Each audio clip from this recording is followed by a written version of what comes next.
जय हिंद दोस्तों, आशा करता हूं कि आप सब लोग बेहतर होंगे। स्वागत है आप सभी का एससीएस एकेडमी के यूट्यूब चैनल पर। दोस्तों, इस क्लास में हम लोग आज डिस्कस करने वाले हैं महत्वपूर्ण प्रश्न जो कि मुगल साम्राज्य के इतिहास पर आधारित होंगे और विभिन्न प्रतियोगी परीक्षाओं की दृष्टि से इंपॉर्टेंट होते हैं। ये जो पूरा चैप्टर है दोस्तों इतिहास का, इसको अगर हम एमपीपीएससी के सिलेबस से कोड करें तो याद रखिएगा, एमपीपीएससी का जो सिलेबस है उसमें प्रीलिम्स के यूनिट नंबर 2 में हमको भारतीय इतिहास से संबंधित पूरी व्यवस्था देखने को मिलती है। इसमें हम प्राचीन भारतीय इतिहास से संबंधित प्रश्नों को देख चुके हैं। मध्यकालीन भारतीय इतिहास की बात करें तो हम सल्तनत काल का जो बड़ा टॉपिक है उसको खत्म कर चुके हैं। विजयनगर साम्राज्य के बारे में बात कर चुके हैं। मध्यकाल में जो धार्मिक सामाजिक आंदोलन देखने को मिले थे उन पर हम लोग बात कर चुके हैं। और आज से हम शुरू कर रहे हैं किसको, मुगल साम्राज्य के इतिहास वाले पूरे टॉपिक को। जनरली हम मुगल साम्राज्य की जब बात करते हैं तो याद रखिएगा कि 1526 में पानीपत के पहले युद्ध में इब्राहिम लोदी को हराने के बाद बाबर ने भारत में मुगल साम्राज्य की नींव रखी थी।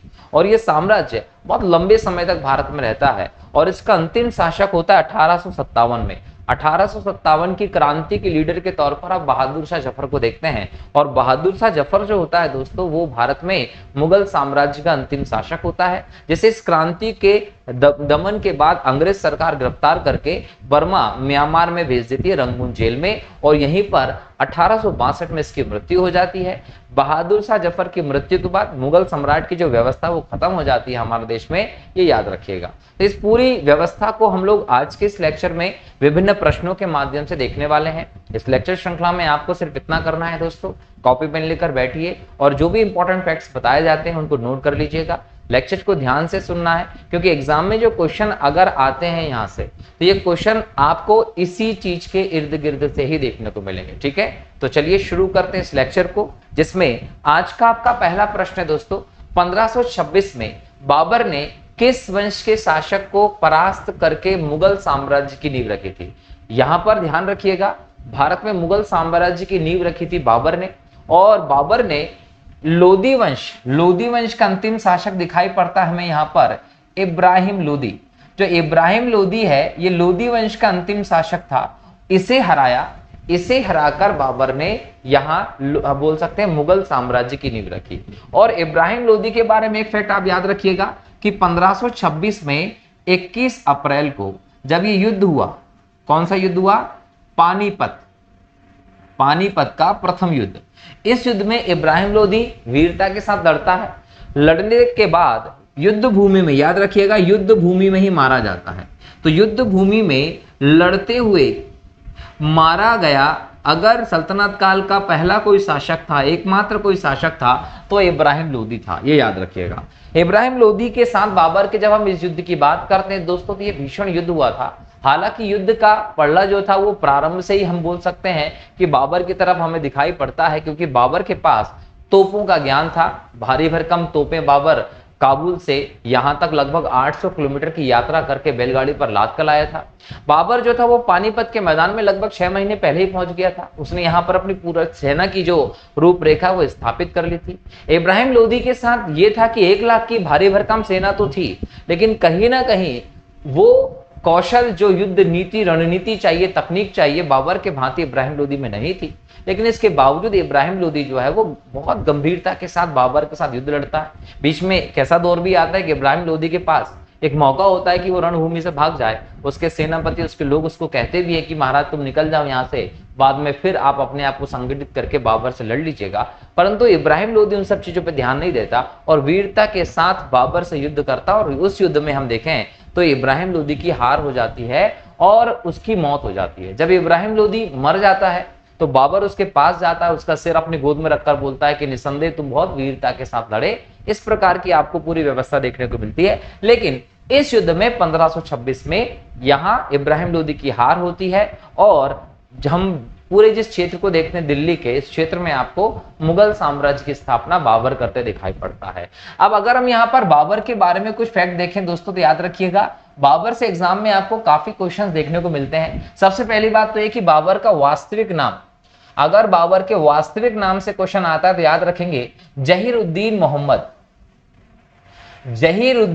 मोहम्मद जो है वो बाबर का वास्तविक नाम था। जहीरुद्दीन मोहम्मद बाबर का नाम था। अगर हम बाबर के पिता की बात करें दोस्तों तो याद रखिएगा कि पिता जो थे वो उमर शेख मिर्जा थे। बाबर के पिता का नाम उमर शेख मिर्जा था और उमर शेख मिर्जा जो थे दोस्तों वो उज्बेकिस्तान में, कहा उज्बेकिस्तान, जब आप जाएंगे तो उज्बेकिस्तान में एक जगह है जिसका नाम है फरगना।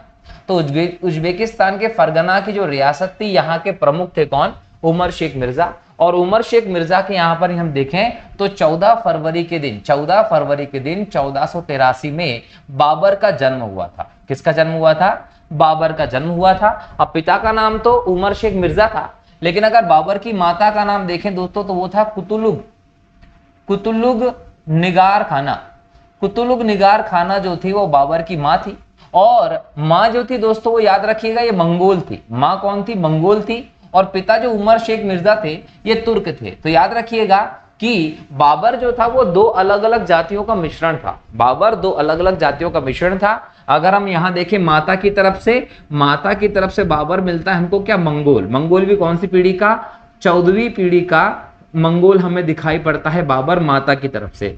और पिता की तरफ से जब हम बात करते हैं तो हमें पिता की तरफ से ये 5वीं पीढ़ी का, याद रखिए 5वीं पीढ़ी का तुर्क दिखाई पड़ता है बाबर। इसका मतलब बाबर जो था वो तुर्क प्लस मंगोल दोनों का मिश्रण था। इसलिए बाबर के द्वारा जिस वंश की स्थापना की गई वो चतगाई वंश रहा। मतलब बाबर को क्या कहा गया? चतगाई तुर्क कहा गया था। और इसी वंश की स्थापना बाबर ने की थी, जिसे बाद में मुगल वंश के नाम से जनरली जाना जाने लगा था। लेकिन बाबर ने जिस वंश की स्थापना की थी वो कौन सा वंश था? चतगाई वंश था। और ये 1526 में पानीपत के युद्ध में इब्राहिम लोदी को हराने के बाद बाबर ने किया था। बाबर का जन्म 14 फरवरी 1483 को हुआ था। कहां हुआ था? उज्बेकिस्तान के फरगना में। अब एक बात और याद रखिएगा कि बाबर जो शब्द है दोस्तों ये तुर्की भाषा में एक महत्वपूर्ण अर्थ रखता है, जिसका मतलब होता है बाग। बाबर का तुर्की भाषा में मतलब होता है बाग। कहीं ना कहीं बाबर की उस समय हम वीरता साहस की बात करें उस हिसाब से, तो इस दृष्टि से उसे बाग यहां पर कहा गया है। और एक बात और याद रखिएगा कि चतगाई वंश का, चतगाई तुर्क कहलाने वाला जो बाबर है दोस्तों, ये उज्बेकिस्तान में फरगना जो है, फरगना का प्रमुख बना था। सबसे पहले अगर आपसे पूछा जाए कि बाबर को सबसे पहले कहां की शक्ति प्राप्त हुई थी, कहां का शासन प्राप्त हुआ था, तो याद रखिएगा वो फरगना का हुआ था। क्यों? क्योंकि उमर शेख मिर्जा यहां पर शासन कर रहे थे। उमर शेख मिर्जा की मृत्यु हुई और उमर शेख मिर्जा की मृत्यु के बाद हम बात करें तो लगभग 1494 के आसपास, 1494 में, 1494 को अगर आप यहां पर 1483 कंपेरिजन करें तो कितने साल का अंतर आ रहा है? 11 वर्ष। इसका मतलब यह है कि मात्र 11 वर्ष की उम्र में फरगना का प्रमुख बन जाता है कौन? बाबर। लेकिन बहुत जल्दी इसे फरगना से कहीं ना कहीं बोल सकते हैं कि भगा दिया जाता है। ये भी आप लोगों को ध्यान रखना है। अब बाबर जो है वो धीरे धीरे करके अपने आप को मजबूत करना चाहता है। फरगना पर दोबारा से अधिकार करके बाबर 1501 में किस पर आक्रमण करता है? समरकंद। समरकंद पर बाबर का आक्रमण होता है और समरकंद को बाबर जो है वो जीत लेता है। कब जीतता है? 1501 में। तो बाबर ने अपने शासन व्यवस्था का जो प्रारंभ किया है वो कहां से किया है? तो ध्यान रखेंगे फरगना से। जब पिता उमर शेख मिर्जा की मृत्यु हो गई तो 1494 में 11 वर्ष की उम्र में बाबर फरगना का प्रमुख बनता है। और फरगना के प्रमुख बनने के बाद 1501 में बाबर ने समरकंद पर आक्रमण करके समरकंद को आक्रमण करके यहां पर जीत लिया। अब बाबर का जो क्षेत्र है दोस्तों वो एक लंबा क्षेत्र हो गया, विशाल क्षेत्र हो गया। लेकिन बाबर की जो महत्वाकांक्षा है ये यहां पर कम नहीं रही। यहां समरकंद के संदर्भ में याद रखिएगा कि समरकंद को बाबर ने 8 माह तक कब्जे में रखा था और उसके बाद बाबर के हाथ से समरकंद वापस चला जाता है। लेकिन 1501 में बाबर ने समरकंद पर आक्रमण करके उसको जीत लिया था। बाबर की महत्वाकांक्षाएं कम नहीं हुई। बाबर ने क्या किया? 1504 में, याद रखिएगा बाबर ने 1504 में किसको जीता दोस्तों? काबुल को जीता था। 1504 में बाबर ने काबुल पर अधिकार कर लिया। और काबुल पर जब बाबर ने अधिकार किया तो यह याद रखिएगा इसको अपना मुख्यालय बना दिया। बाबर ने अपना मुख्यालय किसको बना लिया दोस्तों? तो याद रखेंगे बाबर ने अपना मुख्यालय बना लिया था किसको?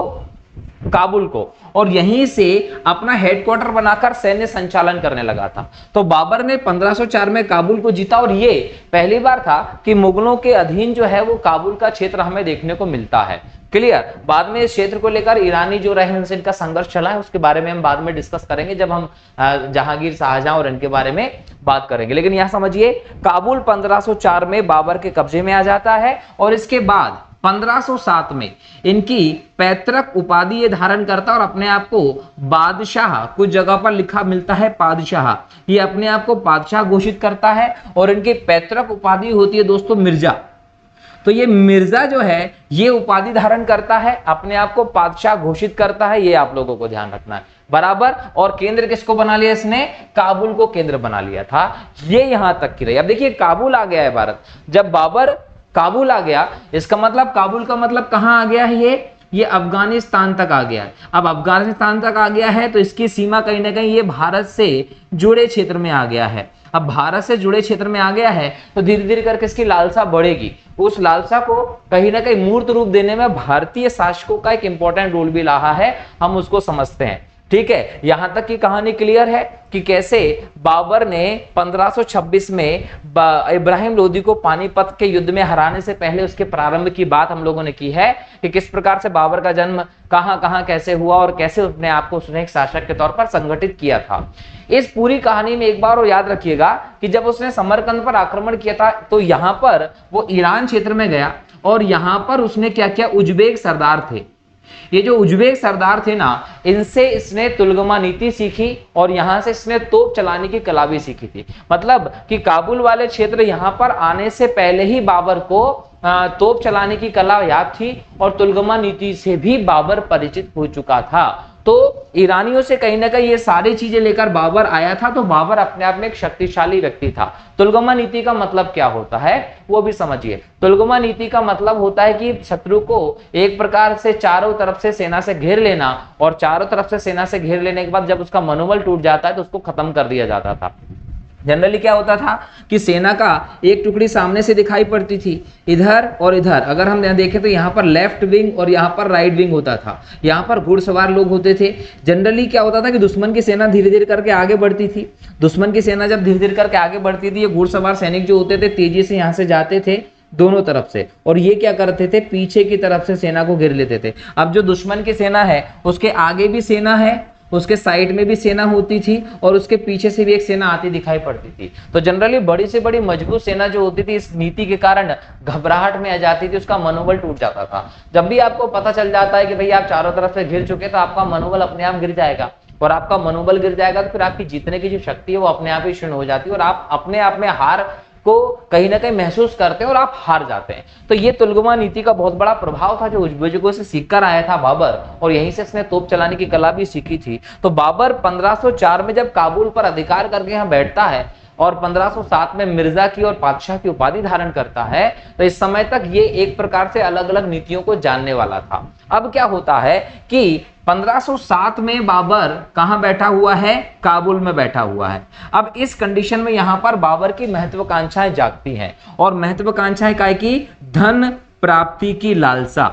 धन प्राप्ति की लालसा थी बाबर को। तब बाबर ने देखा कि पूर्व के तरफ अगर हम जाते हैं तो यहाँ पर हिंदुस्तान है, भारत है। भारत जो है वो एक संपन्न प्रदेश है। कहीं ना कहीं भारत के बारे में बाबर ने पहले से सुन रखा था, यहाँ की संपन्नता के बारे में पहले से सुन रखा था। तो बाबर ने धन प्राप्ति की लालसा से भारत पर आक्रमण करने का प्लान बनाया, और जब भारत पर आक्रमण करने का प्लान बनाता है बाबर, तो यहाँ पर एक इंपॉर्टेंट चीज आपको ध्यान रखना है कि बाबर जो है जब भारत पर आक्रमण करने का प्लान बनाता है तो उत्तर पश्चिमी क्षेत्र से भारत में प्रवेश करता है। कहां से? उत्तर पश्चिमी जो क्षेत्र है भारत का, यहां से भारत में प्रवेश करता है। और उत्तर पश्चिमी क्षेत्र से जब भारत में प्रवेश करता है तो कहां से करेगा? ये खैबर दर्रे से। याद रखिएगा, खैबर दर्रे से होकर भारतीय क्षेत्र में प्रवेश करता है बाबर। कौन से दर्रे से होकर?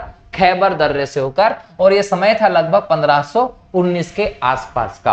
अब जैसे ही खैबर दर्रे से होकर भारतीय क्षेत्र में प्रवेश करता है तो यहां पर बाबर के आपको उत्तर पश्चिमी सीमा प्रांत पर अलग अलग आक्रमण देखने को मिलते हैं, क्योंकि यहां पर एक तो भेरा या हम बोल सकते हैं बाजौरा, का क्षेत्र था, यहां पर बाबर का आक्रमण रहा। तो एग्जाम में आप लोगों से पूछे कि भारत पर बाबर का आक्रमण हुआ तो पहली बार किस स्थान पर हुआ था, तो भेरा या बाजोरा पर बाबर ने यहां पर अपना पहला आक्रमण किया था, ये भी आप लोगों को ध्यान रखना है। और कहीं ना कहीं यूसुफजई जाति के जो लोग थे इनसे बाबर का यहां पर लड़ाई होता है, संघर्ष होता है। और जब बाबर इस क्षेत्र में आया था तो भारत में इब्राहिम लोदी के समय पे उसकी शंकालु प्रवृत्ति के कारण, भाई इब्राहिम लोदी वो शक करता था जिसके कारण उसके सगे संबंधी उसके दुश्मन हो गए थे।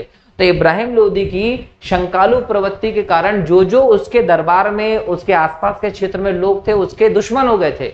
तो उन्होंने इब्राहिम लोदी के खिलाफ षड्यंत्र करना शुरू किया, जिसमें बिहार का सूबेदार हम देखें, दक्षिणी बिहार में बाहर का लोहानी हो, पंजाब में दौलत खां लोदी हो, महाराणा सांगा हो, ऐसे लोग मिले और इन लोगों ने अपना गुट बनाकर बाबर को निमंत्रण भेजा। बाबर को निमंत्रण भेजा और उस निमंत्रण में कहा कि आओ दिल्ली पर आक्रमण कर दो, दिल्ली पर क्या कर दो, आक्रमण कर दो। और बाबर ने उस निमंत्रण को एक्सेप्ट कर लिया। कहीं ना कहीं धन प्राप्ति की लालसा तो बाबर की थी, तो बाबर ने उस निमंत्रण को एक अवसर समझा और उस समय उसने आक्रमण कर दिया भारतीय क्षेत्र पर। कहां, दिल्ली के क्षेत्र पर। अब बाबर ने क्या किया कि बाबर काबुल वाले क्षेत्र से 6 महीने पहले, कितने महीने पहले, 6 माह पहले कहां पहुंच गया, पानीपत के मैदान में पहुंच गया। 6 महीने पहले पहुंच गया और 6 महीने पहले पहुंचकर इस मैदान में अपने धनुर्धारियों को अलग स्थापित कर दिया, घुड़सवारों को अलग स्थापित कर दिया। पैदल सेना के आगे हम देखें तो हाथियों की सेना खड़ी कर दी और उसके पीछे जनरली एक बड़ी सी गड्ढा कर दिया, खाई बना दी गई, जिसमें बड़े बड़े जो त्रिशूल टाइप के भाले होते हैं वो गाड़ दिए गए, ताकि जैसे जैसे इब्राहिम लोदी की हाथी की सेना आगे आती है उसका सामना किया जा सके। अपने एक उल्टे हाथ की तरफ एक बड़ी सी खाई खोद दी गई ताकि इधर की तरफ से आक्रमण ना हो पाए, सिर्फ सामने की तरफ से आक्रमण हो। ऐसी कई सारी व्यवस्थाएं बाबर ने युद्ध के मैदान में आके 6 महीने पहले से स्थापित कर ली। क्यों? क्योंकि एक पूरी प्लानिंग लेकर आया था। बाबर की सेना इब्राहिम लोदी की सेना की तुलना में आधी थी और आधी सेना के साथ उससे युद्ध लड़ना बहुत खतरनाक होता। तो ऐसे में कहीं ना कहीं बाबर ने पूरी प्लानिंग के साथ इब्राहिम लोदी से लड़ाई किया और 21 अप्रैल 1526 को पानीपत के युद्ध में कहीं ना कहीं दोनों की सेना आमने सामने होती है और बाबर तोपों के प्रयोग से, बाबर तुलगमा नीति के प्रयोग से, बाबर अपने बेहतर सैन्य रण कौशल के कहीं ना कहीं प्रयोग से इब्राहिम लोदी को हराकर कहीं ना कहीं भारत से देखा जाए तो लोदी वंश जो होता है उसका अंत कर देता है। और लोदी वंश के अंत होने के साथ ही भारत में बाबर मुगल वंश की नींव रख देता है। तो इस प्रकार से भारत में मुगल वंश की नींव रखी जाती है और उस मुगल वंश की नींव के बाद बाबर शांत नहीं बैठता है। बाबर ने अपने अभियानों को जारी रखा। बाबर ने 1526 में पानीपत का युद्ध जीता। डेट इंपॉर्टेंट है, डेट याद रखिएगा, डेट एग्जाम में पूछ लेता है। 1526 में जैसे ही पानीपत का युद्ध जीता उसके बाद उसने खानवा का युद्ध जीता, फिर चंदेरी का युद्ध जीता, फिर घाघरा का युद्ध जीता। लगातार संघर्ष करके दिल्ली से आगरा तक के क्षेत्र पर बाबर ने अपना अधिकार कर लिया और एक बढ़िया साम्राज्य स्थापित कर लिया था बाबर ने भारत में। ठीक है, उसके बारे में आगे प्रश्न में देखेंगे, लेकिन फिलहाल हमने बाबर से संबंधित के इंपॉर्टेंट चीजों को देखा है, उसको नोट कर लीजिएगा। ठीक, चलिए अगला प्रश्न देखते हैं। पानीपत का प्रथम युद्ध कब हुआ? अभी थोड़ी देर पहले ही डिस्कस किया है कि पानीपत का प्रथम युद्ध था जो 21 अप्रैल 1526 को हुआ था और कहीं ना कहीं तुलगमा नीति का प्रयोग, तोप का प्रयोग, इन सब के प्रयोग के कारण बाबर ने अपनी जीत सुनिश्चित की थी। एग्जाम में पूछेगा तुलगमा कहां से सीखी थी? ईरान में उज्बेकों से सीखी थी। यहीं से बाबर ने तोप चलाना सीखा था। देखिए, अगर हम तोप कला की बात करें तो तोप चलाने की कला सीख कर आया बाबर मध्य एशिया से और इसने मुस्तफा एवं उस्ताद अली, मुस्तफा जो थे और उस्ताद अली जो थे, इनको अपने तोप विभाग का प्रमुख बनाया। तोप विभाग का प्रमुख किसको बनाया? मुस्तफा और उस्ताद अली को। बराबर इसके अलावा याद रखिएगा कि बाबर ने 21 अप्रैल 1526 को पानीपत का युद्ध जीता। इसमें कई बार यह कहा जाता है कि बाबर ने पहली बार तोपों का प्रयोग यहां किया था, तो हम बोल सकते हैं, लेकिन जब हम लोग बाजौरा पर बाबर की चढ़ाई देखते हैं और बाजौरा के किले पर उसकी जीत देखते हैं तो यहां पर ही बाबर तोप प्लस बारूद का पहला प्रयोग कर चुका था। मतलब पानीपत के युद्ध से पहले जब 1518-19 में बाबर ने बाजौरा और बेरा पर आक्रमण किया था, तो बाजौरा पर ही बाबर तोप और बारूद का प्रयोग कर चुका था, ये आप लोगों को ध्यान रखना है। क्लियर। अब 21 अप्रैल 1526 को जैसे ही पानीपत का युद्ध जीतता है बाबर, तो इसके बाद ये क्या करता है कि जो काबुल के निवासी थे, इनको चांदी का सिक्का जो है वो बांटता है। बाबर ने क्या किया, पानीपत की विजय के उपलक्ष्य में, एक प्रकार से हम बोलते हैं युद्ध विजय के उपलक्ष्य में क्या किया, काबुल के निवासियों को एक एक चांदी का सिक्का बांटा। इसलिए बाबर को कलंदर की उपाधि दी गई। तो एग्जाम में पूछ ले कि कलंदर किसको कहा गया था, तो कलंदर बाबर को कहा गया था, ये आपको ध्यान रखना है। किसको कहा गया था, कलंदर बाबर को। उसके बाद फिर ये पूछा गया बाबर से कि भाई आपकी जीत का श्रेय किसको जाता है, तो बाबर ने कहा कि मेरी जीत का श्रेय जो था वो मेरे धनुर्धारियों को जाता है।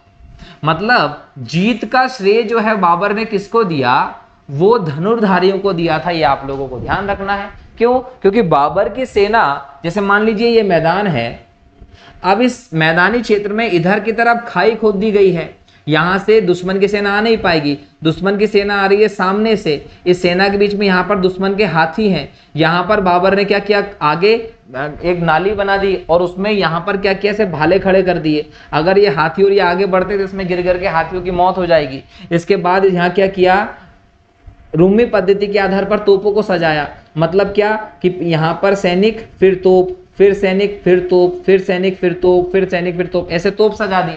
और यहाँ से तोप चलाई जा रही हैं, जिन तोपों के विस्फोट के कारण हाथी भड़क रहे हैं और उधर उधर भागकर उनकी सेना को कुचल रहे हैं। इसके अलावा ये सीधे हाथ तरफ देखते तो राइट विंग होगी घोड़े की, यहाँ पर लेफ्ट विंग होगी घोड़े की। अब घोड़े वाले तेज चल सकते हैं, तो ये पीछे से सेना को घेरने का काम करने के लिए रखे हुए थे। इसके अलावा यहाँ पर बहुत बड़ी पैदल सेना भी रखी हुई थी।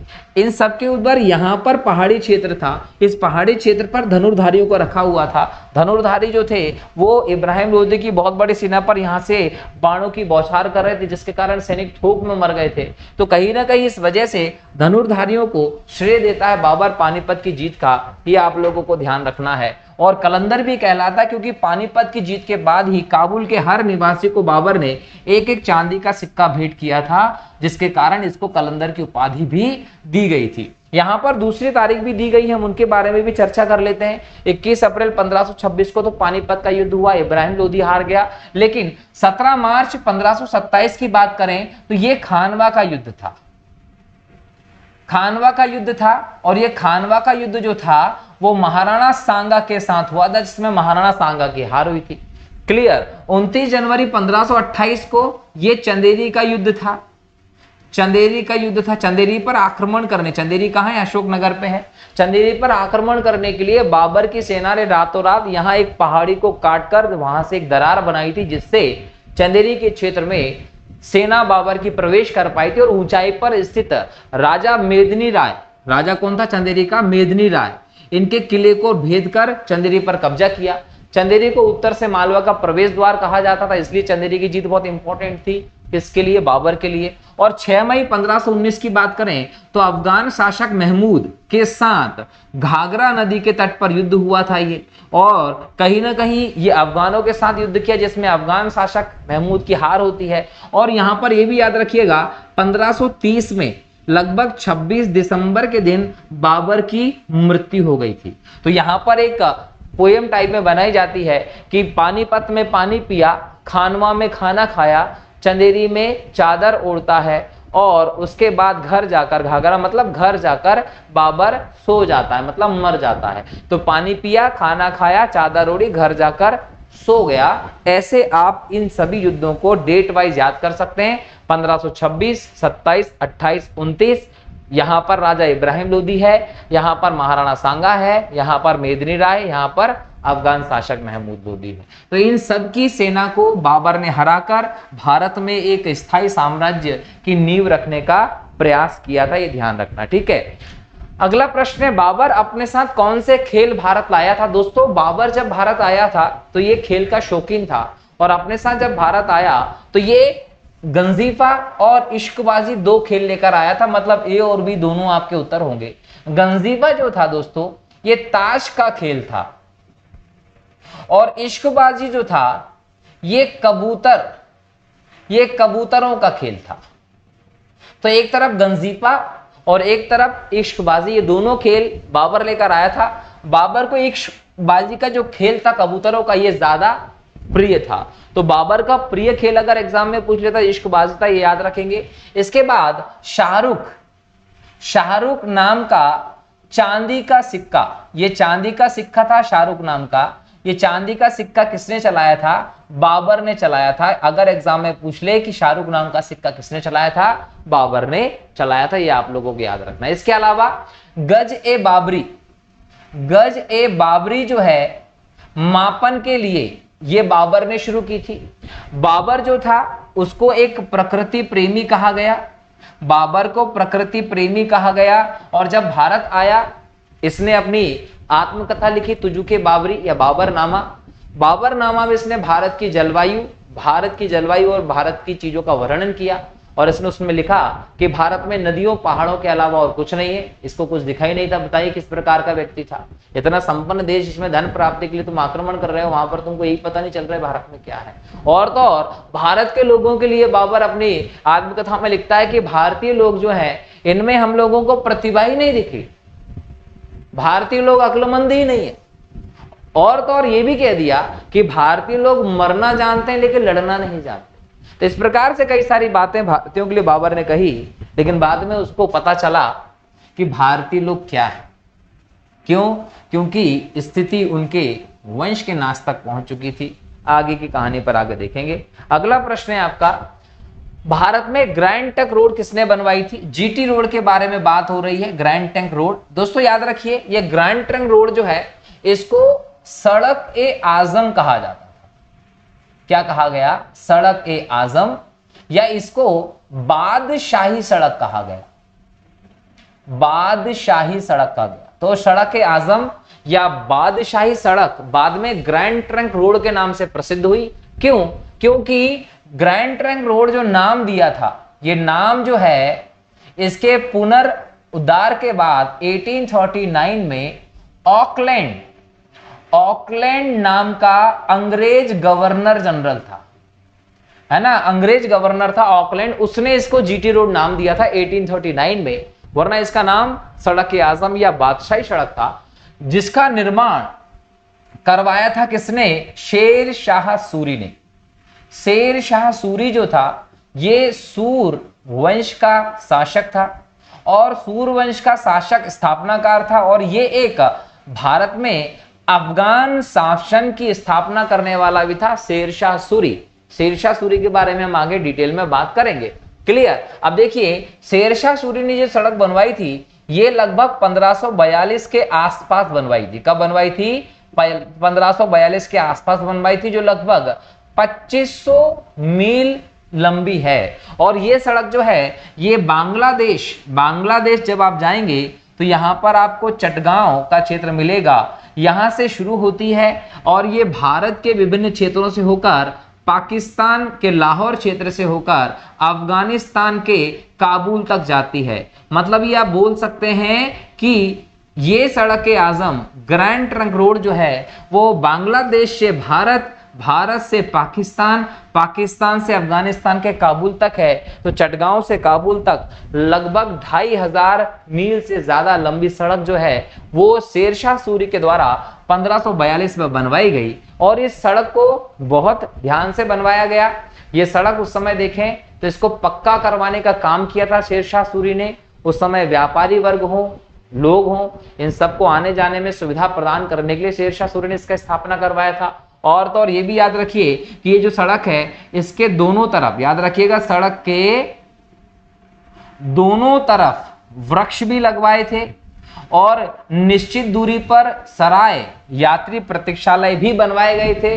पानी की व्यवस्था उचित की गई थी, भोजन की व्यवस्था उचित की गई थी, सुरक्षा की दृष्टि से सेना की व्यवस्था यहाँ पर उचित की गई थी, ताकि इतने लंबे मार्ग जब व्यापारी गुजरे तो कहीं ना कहीं उनको सुविधा हो। अगर हम इसको आधुनिक समय में देखें वर्तमान में, तो नेशनल हाईवे नंबर 2 जो है वो इसके अंतर्गत आता है, आप लोगों को ध्यान रखना है। लेकिन एक बात याद रखिएगा, इसमें भी थोड़ा सा हम हमारा एक फैक्ट अपडेट करें कि सड़क ए आजम जिसको आप कह रहे हैं, जिसको हम ये कह रहे हैं कि 1542 में शेरशाह सूरी ने बनवाई थी, इस किसी सड़क का उल्लेख हमें मेगस्थनीज की जो किताब है इंडिका उसमें भी मिलता है। मेगस्थनीज ने कहा है कि यह सड़क इतनी लंबी उस समय मौजूद थी, अलग अलग क्षेत्र में मुगल साम्राज्य के मौर्य साम्राज्य के समय पर यह मौजूद थी और महान मौर्य सम्राट चंद्रगुप्त मौर्य के समय इसको स्थापित करवाया गया था, बनवाया गया था। हालांकि ये प्राचीन काल से मौजूद थी, प्राचीन काल से व्यापार का प्रमुख माध्यम भी ये थी। इसी सड़क को शेरशाह सूरी ने पक्का करवा दिया था, इसलिए हम ये कहते हैं कि 1542 में शेरशाह सूरी के द्वारा जीटी रोड का निर्माण करवाया गया था, जिसको सड़क के आजम या बादशाही सड़क भी कहा गया, ये ध्यान रखिएगा। लेकिन इसका नाम ग्रैंड ट्रंक रोड कब पड़ा? ग्रैंड ट्रंक रोड नाम पड़ा था 1839 में। ऑकलैंड जो उस समय भारत में ब्रिटिश गवर्नर था, इसने इसका नाम जो है वो क्या दिया था? जीटी रोड रख दिया गया था, इसमें कुछ सुधार के बाद। ठीक, चलिए, ये जीटी रोड की बात हुई। अगला प्रश्न है, गुजरात विजय की याद में अकबर ने किसका निर्माण करवाया था? तो याद रखिए, गुजरात के लिए अकबर ने 1571-72 में अभियान किया था। अगर हम अकबर के बारे में डिटेल में देखें तो आगे हम इसके बारे में और डिटेल में बात करेंगे, लेकिन अकबर जो है वो जब राजा बना तो राजा बनने के बाद उसका लंबा समय संरक्षण में गुजरता है। संरक्षण में गुजरता है मतलब पहले वो बैरम खां के संरक्षण में होता है, फिर वो पेटीकोट शासन के अंतर्गत महामंगा के संरक्षण में रहता है। उसके बाद अकबर का लगभग 1562 के बाद से स्वतंत्र काल शुरू होता है और उसके बाद जब अकबर स्वतंत्र तौर पर साम्राज्य विस्तार करने के लिए अलग अलग क्षेत्रों पर आक्रमण करता है तो 1571-72 में अकबर का अभियान होता है गुजरात पर। जब अकबर ने गुजरात पर अभियान किया 1571-72 में तो इसको जीत लिया। जब इसको जीता तो जीतने की खुशी अकबर को ज्यादा थी। क्यों? क्योंकि ये आक्रमण जो था वो आर्थिक उद्देश्य से प्रेरित था। कौन से उद्देश्य से? आर्थिक उद्देश्य से, क्योंकि गुजरात जो था वो व्यापार की दृष्टि से इंपॉर्टेंट था और इस व्यापार की दृष्टि से इंपॉर्टेंट होने के कारण यहां से अकबर को एक्स्ट्रा टैक्स और इसके माध्यम से आय प्राप्त हो सकती थी। और मजे की बात यह थी कि अकबर गुजरात अभियान के लिए स्वयं गया था, ठीक है, और गुजरात में ही अकबर ने पहली बार पुर्तगालियों से मुलाकात भी की थी। गुजरात में पहली बार अकबर ने समुद्र को भी देखा था। तो इतनी सारी चीजें गुजरात में अकबर के साथ पहली बार हुई। और जब गुजरात जैसे आर्थिक रूप से इंपॉर्टेंट क्षेत्र को अकबर ने जीत लिया तो उसकी याद में अकबर ने बुलंद दरवाजे का निर्माण करवाया था। काय का निर्माण करवाया था? बुलंद दरवाजे का मतलब ऊंचा विशाल इमारत जो है वो बनवाया था। और ये कहां बनवाया था? तो याद रखेंगे, फतेहपुर सीकरी में बनवाया था। ये फतेहपुर सीकरी कहां है? ये फतेहपुर सीकरी आगरा में है। और फतेहपुर सीकरी क्या है? तो याद रखेंगे, एक सुंदर शहर है। ये सुंदर शहर लगभग 1571 में ही 1571 के आसपास ही अकबर ने जोधाबाई के लिए इंपॉर्टेंट तौर पर स्थापित करवाया था। बलुआ पत्थर, लाल बलुआ पत्थर का इंपॉर्टेंट तौर पर यहां पर यूज किया गया था और बढ़िया भव्य महल और आदि चीजें बनवाई गई थी। महल इस पूरे की पूरी फतेहपुर सीकरी क्षेत्र की सुंदरता को, भव्यता को बढ़ावा देने के लिए यहाँ पर बढ़िया अलग अलग प्रकार के फव्वारे लगाए गए थे। जब फव्वारों में पानी नहीं था तो यमुना से नहर बनाकर यहाँ तक पानी पहुंचाया गया था। इस प्रकार से फतेहपुर सीकरी अकबर ने स्थापित किया और लंबे समय तक, लगभग 1585 तक ये अकबर की राजधानी भी रही। लेकिन बाद में कहा गया कि फतेहपुर सीकरी में पानी की कमी हुई, जिसकी वजह से पूरे की पूरी राजधानी को दोबारा से आगरा ले गए और वहां पर पूरा ये शहर खाली करके चले गए, जिसकी वजह से फतेहपुर सीकरी वीरान खंडरों वाला क्षेत्र बनकर रह गया था। लेकिन बहुत पैसा खर्च करके अकबर ने फतेहपुर सीकरी की स्थापना करवाई थी, ये आप लोगों को ध्यान रखना है। और इसी फतेहपुर सीकरी में ही लगभग हम देखें 1573 के आसपास, कितने? 1573 के आसपास अकबर ने बुलंद दरवाजे का निर्माण भी करवाया था। ये आप लोगों को ध्यान रखना है, ठीक है। तो एग्जाम में पूछेगा कि अकबर ने पहली बार समुद्र कब देखा था, तो आप लोगों का उत्तर होगा गुजरात अभियान के दौरान। अकबर ने पहली बार पुर्तगालियों से मुलाकात कब की थी, तो गुजरात अभियान के दौरान। अकबर ने गुजरात अभियान क्यों किया था? आर्थिक कारणों से प्रेरित होकर यह गुजरात अभियान किया था। अकबर ने गुजरात अभियान की याद में कौन सा दरवाजा बनवाया था? बुलंद दरवाजा बनवाया। कहां बनवाया? फतेहपुर सीकरी में बनवाया था, ठीक है। आईन अकबरी एक महान ऐतिहासिक कृति निम्नलिखित में से किसके द्वारा लिखी गई? याद रखिएगा, आईन अकबरी अबुल फजल के द्वारा लिखी गई। अबुल फजल जो थे वो विद्वान था और अबुल फजल विद्वान होने के साथ साथ अकबर के दरबार में जो 9 रत्न होते थे, इन 9 रत्नों में से एक था। लेकिन यह याद रखिएगा कि आईने अकबरी एक बहुत बड़े ग्रंथ का छोटा सा भाग था। यह याद रखिएगा कि अबुल फजल ने आईने अकबरी फारसी भाषा में लिखा था। एग्जाम में पूछा जाएगा कि आईने अकबरी की भाषा क्या थी, फारसी थी, और इसमें क्या दिया गया, तो अकबर के प्रशासन से संबंधित जानकारी आपको आईन ए अकबरी से मिलती है। जनरली अकबर की जो आत्मकथा है, अकबर की जो कथा है उसका नाम है अकबरनामा, और इस अकबरनामा की रचना भी किसने की है, अबुल फजल ने की है। इस पूरे के पूरे अकबरनामा को आप 3 अलग अलग भागों में बांटते हैं। कितने भागों में बांटते हैं, 3 भागों में बांटते हैं। और इसी में से तीसरा जो भाग है, उसको आईन ए अकबरी कहा जाता है। तो आईन ए अकबरी अपने आप में एक अलग व्यवस्था नहीं है। आईन ए अकबरी अकबरनामा का तीसरा भाग है, ये याद रखिएगा। और जो अकबरनामा है इसका 20वीं सदी में, याद रखिएगा, अकबरनामा का 20वीं सदी में अंग्रेजी में अनुवाद भी हुआ है। ये भी एग्जाम में क्वेश्चन पूछता है कि अकबरनामा का 20वीं सदी में अंग्रेजी में अनुवाद किसने किया, तो हेनरी वेब्रेज जो थे, इन्होंने अकबरनामा का इंग्लिश में अनुवाद किया। अकबरनामा अबुल फजल ने लिखा, फारसी भाषा में लिखा, 3 खंड थे। एक खंड आईन अकबरी था, जिससे अकबर के प्रशासन के बारे में हमें जानकारी मिलती है, ये याद रखेंगे। तो अकबरनामा में अकबर से संबंधित सारी जानकारी है, अकबर के शासन से संबंधित सारी जानकारी है, जिसको 3 अलग अलग भागों में बांट के स्थापित किया गया था। ठीक, अगला प्रश्न है, पानीपत की दूसरी लड़ाई 5 नवंबर 1556 को निम्नलिखित में से किसके बीच हुई थी। तो याद रखिएगा, यह लड़ाई जो है वो अकबर और हेमू के बीच में हुई थी। पानीपत का प्रथम पानीपत जो है वो होता है 21 अप्रैल 1526 को, और यह होता है बाबर वर्सेस इब्राहिम लोदी के बीच में। ठीक है, पानीपत का द्वितीय जो होता है दोस्तों, वो होता है 5-6 नवंबर 1556, और एक तरफ होती है अकबर की सेना और एक तरफ होते हैं हेमू। पानीपत का जो तीसरी लड़ाई है वो होती है 14 जनवरी 1761 में, और ये होती है मराठा प्लस अब्दाली की सेना के बीच में, अहमद शाह अब्दाली। तो ये 3 युद्ध हुए, तीनों के तीनों युद्ध भारतीय इतिहास में निर्णायक युद्ध रहे। आप ये कह सकते हैं कि अगर यहां पर बाबर हार जाता तो भारत का इतिहास कुछ और होता, यहां पर हेमू जीत जाता तो भारत का इतिहास कुछ और होता, और यहां पर मराठे जीत जाते तो भारत का इतिहास कोई और होता। मतलब तीनों के तीनों युद्ध जो पानीपत में हुए, ये भारतीय इतिहास के निर्णायक युद्धों में से माने गए थे। इसीलिए पानीपत में इन महत्वपूर्ण युद्धों को आप देखते हैं। परंतु ये हमारा दुर्भाग्य रहा कि पानीपत के पहले युद्ध में इब्राहिम लोदी बाबर से हार गया और भारत में मुगलों की स्थापना हो गई।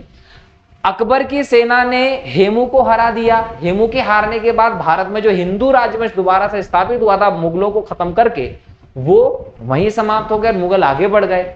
और यहाँ मराठा जो उस समय मुगलों के उत्तराधिकारी के तौर पर देखे जाने वाले थे, जिनमें भारत का भविष्य देखा जा रहा था, उन्हें अहमद शाह अब्दाली की सेना ने हरा दिया, जिसके बाद भारत में कहीं ना कहीं अंग्रेजों का साम्राज्य स्थापित होने की नीति क्लियर हो गई थी, क्योंकि भारत से समस्त इंपॉर्टेंट शक्तियां धीरे धीरे करके खत्म हुई। तो पानीपत के तीनों युद्ध आपको याद होना चाहिए विद डेट, क्योंकि ये तीनों के तीनों भारतीय इतिहास के निर्णायक युद्ध में जाने जाते हैं। अगर हम यहां पर बात करें अकबर और हेमू की, तो इन दोनों के बारे में हम लोगों को थोड़ी सी जानकारी लेनी चाहिए। सबसे पहले हम बात कर लेते हैं हेमू की। हेमू का पूरा नाम था दोस्तों हेमचंद्र विक्रमादित्य, और इन्हें हम भारत में अंतिम हिंदू राजा के तौर पर देखते हैं। ये याद रखिएगा कि दिल्ली में अगर अंतिम हिंदू सम्राट कोई बना है तो वह हेमचंद्र विक्रमादित्य रहे। हेमचंद्र विक्रमादित्य जो थे दोस्तों, वो सूर शासक जो रहे, सूर वंश के जो शासक थे, इनके सेनापति के तौर पर काम कर रहे थे। और इनके सेनापति के तौर पर सूर शासक का नाम क्या था? आदिल शाह। आदिल शाह जो है ये सूर शासक था। यहां याद रखिएगा कि शेरशाह सूरी ने सूरवंश की स्थापना की। ये सूरवंश लंबे समय तक चलता रहा, लेकिन बाद में सूरवंश जो था वो अलग अलग भागों में बढ़ गया। तो दक्कन का जो सूर प्रदेश था, दक्कन वाले क्षेत्र में सूरवंश का जो राजा बना वो आदिल शाह बना। आदिल शाह के सेनापति के तौर पर हेमचंद्र विक्रमादित्य अर्थात हेमू थे, और इन्हीं के नेतृत्व में हेमू ने बंगाल को जीता, आगरा को जीता, और आगरा को जीतने के बाद दिल्ली में मुगलों की सेना को भगा दिया और दिल्ली पर कब्जा करके दिल्ली के किले में अपना राज्याभिषेक कराया और दिल्ली में भारत में हिंदू राजवंश की नींव रखी। और बाद में हम देखें तो इस बात की सूचना अकबर को मिलती है। अकबर उस समय नया नया राजा बना था। अकबर को सूचना मिली, बैरम खां अकबर का संरक्षक था, और कहीं ना कहीं फिर दिल्ली पर उनके द्वारा आक्रमण किया गया। आक्रमण भीषण हुआ। इस आक्रमण में हेमू अकबर की सेना को लगभग हरा चुका था, लेकिन अचानक से एक बाण आता है और हेमू की आंख में लग जाता है। जैसे बाण हेमू की आंख पे लगता है, हेमू जी घोड़े से गिर जाते, सॉरी हाथी से गिर जाते हैं, और गिरने के बाद मूर्छित हो जाते हैं, और बाद में जैसे उनको होश आता है तो वो अपने आप को मुगल सेनाओं से घिरा पाते हैं। बाद में इनका गला काट दिया जाता है और इनको मार दिया जाता है। इस प्रकार से हेमू का अंत होता है।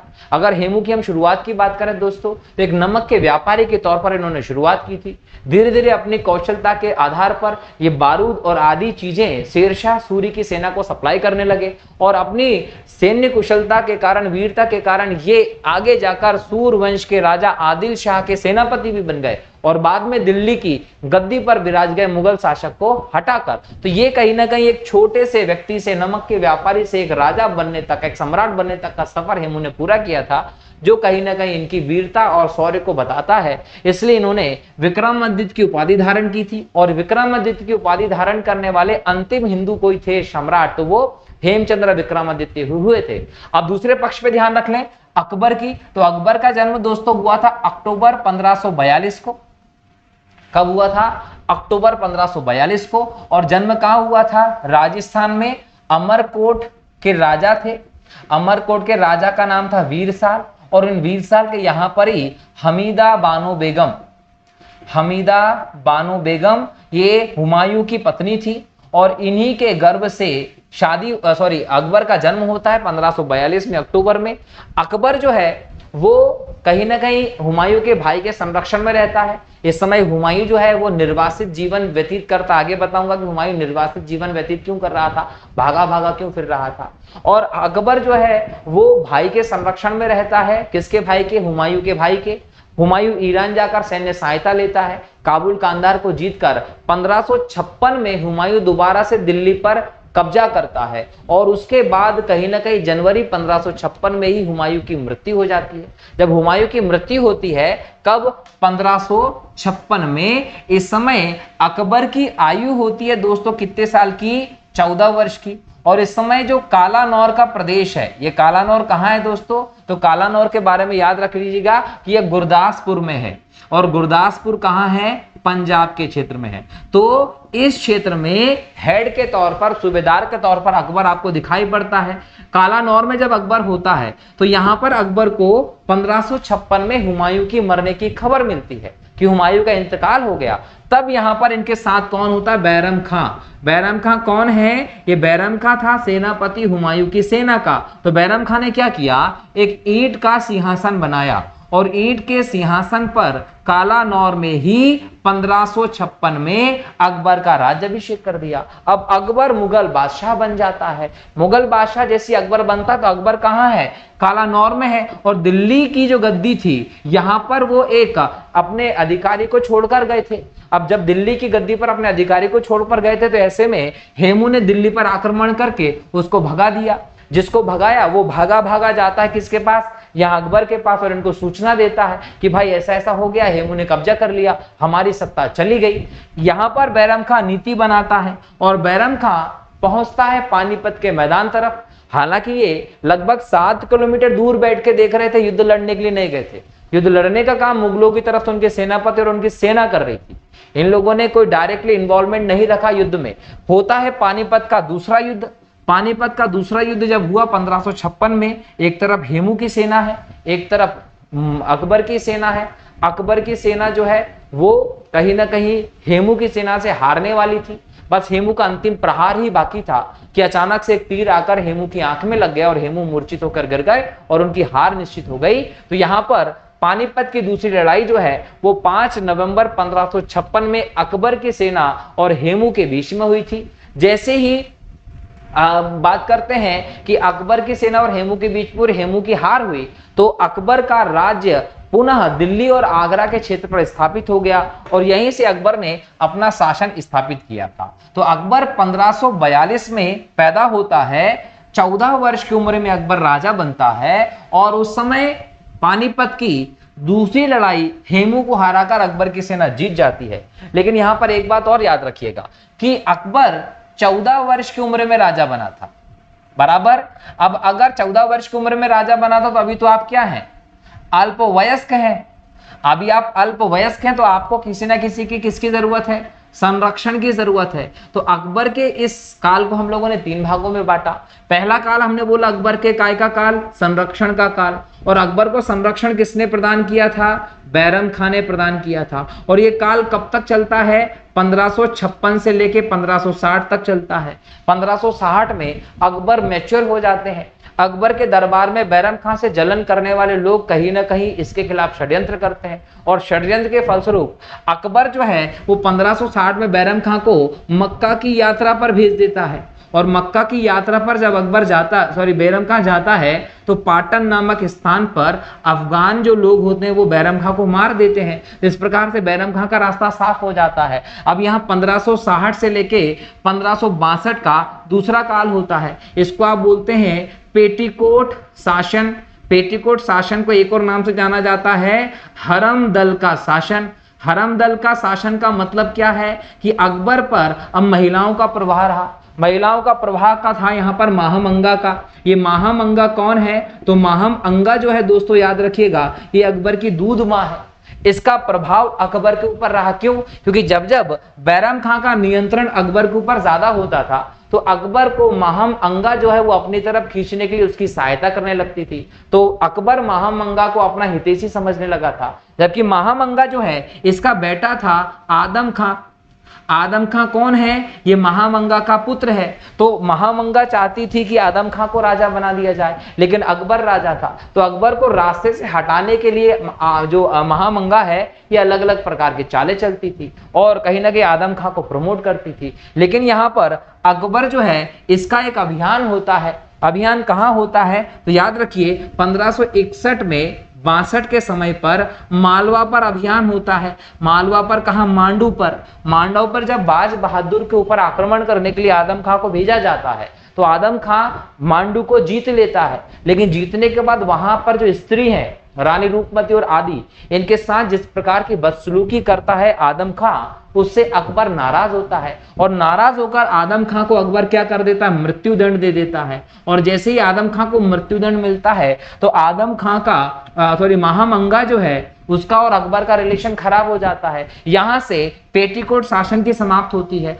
और 1562 के बाद अकबर का स्वतंत्र शासन का काल प्रारंभ होता है। और स्वतंत्र शासन के काल प्रारंभ होने के बाद अकबर अपने हिसाब से अपनी तरीके से शासन करना प्रारंभ करता है। तो होने को तो 1556 में अकबर राजा बन गया था, लेकिन उसका कोई इंटरफेयर शासन में नहीं रहा। शासन व्यवस्थित तरीके से, स्वतंत्र तरीके से अकबर ने 1562 के बाद करना शुरू किया था, जिसके बाद उसने रानी दुर्गावती पर आक्रमण किया, गुजरात पर आक्रमण किया, हल्दी घाटी का युद्ध हुआ। इतनी सारी चीजें आपको अलग अलग देखने को मिलती है।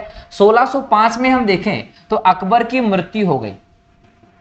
अकबर की मृत्यु 1605 में हो गई और जहांगीर जो रहा वो अकबर का उत्तराधिकारी बनता है। ये आप लोगों को ध्यान रखना है।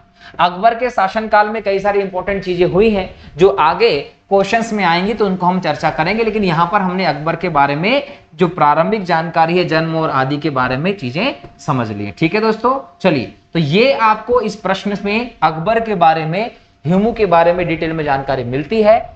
और पानीपत की दूसरी लड़ाई 5 नवंबर 1556 को हुई थी अकबर की सेना और हेमू के बीच में। ठीक है, अकबर का राज्याभिषेक कहां हुआ था, कालानौर में हुआ था। ये भी आप लोगों को ध्यान रखना है। अगला प्रश्न है, दीन ए इलाही नामक नया धर्म किसके द्वारा शुरू किया गया था? तो दोस्तों याद रखिएगा कि दीन ए इलाही एक धर्म नहीं था, ये याद रखिएगा।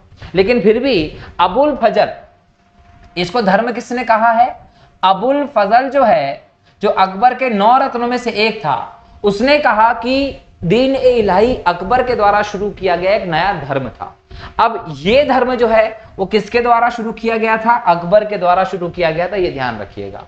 एक्चुअल में ये बात थी 1582 की, 1582 की बात थी। दीन ए इलाही को तौहीद ए इलाही भी कहा गया, तो दीन ए इलाही को तौहीद ए इलाही भी कहा गया था, ये आप लोगों को ध्यान रखना है। और इसमें एकेश्वरवाद की अवधारणा को इसने कहीं ना कहीं स्थापित किया था। और एक और ये भी याद रखिएगा कि बदायूं जो है, दीन ए इलाही के बाद अकबर आलोचना का पात्र होता है, और दीन ए इलाही के बाद अकबर जब आलोचना का पात्र बनता है तो बदायूनी नामक जो इतिहासकार ये कहता है कि अकबर क्या है? अकबर काफिर है, अकबर को काफिर कह दिया, ये याद रखिएगा। और तो और अकबर ने कह दिया कि दीन ए इलाही जो है वो अकबर की महत्वाकांक्षा का परिणाम है। मतलब क्या कि अकबर को काफिर किसने कहा? बदायूं ने कहा। किसके बाद? दीन ए इलाही 1582 में बनाने के बाद बदायूं ने क्या कहा? अकबर काफिर है। और उसके साथ साथ उसने क्या कहा कि अकबर ने काबुल विजय की, अकबर ने काबुल विजय की, और काबुल विजय जब की तो उसकी महत्वाकांक्षा बढ़ गई। उसकी महत्वाकांक्षा क्या हो गई? बढ़ गई। वो ओवर कॉन्फिडेंस में आ गया, और ओवर कॉन्फिडेंस में आने के बाद उसने 1582 में दीन ए इलाही बना दिया। काबुल विजय कब की थी? 1581 में। और 1582 में इस महत्वाकांक्षा के बढ़ने के कारण उसने दीन ए इलाही नामक धर्म शुरू किया, और यह कहा गया बदायूं के द्वारा कि अकबर काफिर था।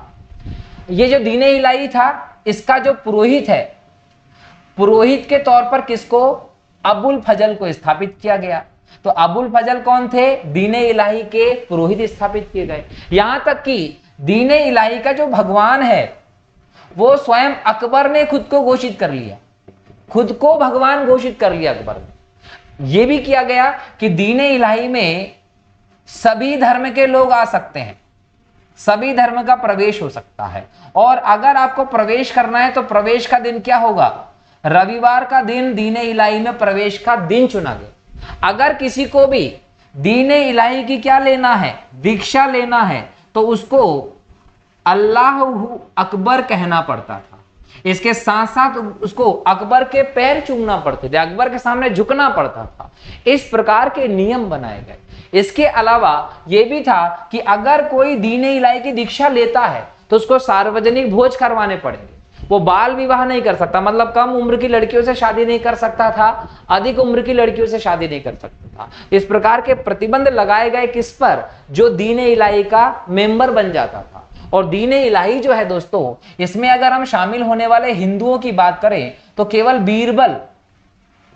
बीरबल एकमात्र हिंदू व्यक्ति था जिसने दीन ए इलाही में प्रवेश किया था। इस प्रकार के नियम और ये सब चीजें करेंगे तो जनरली लोगों ने इसको बॉयकॉट किया।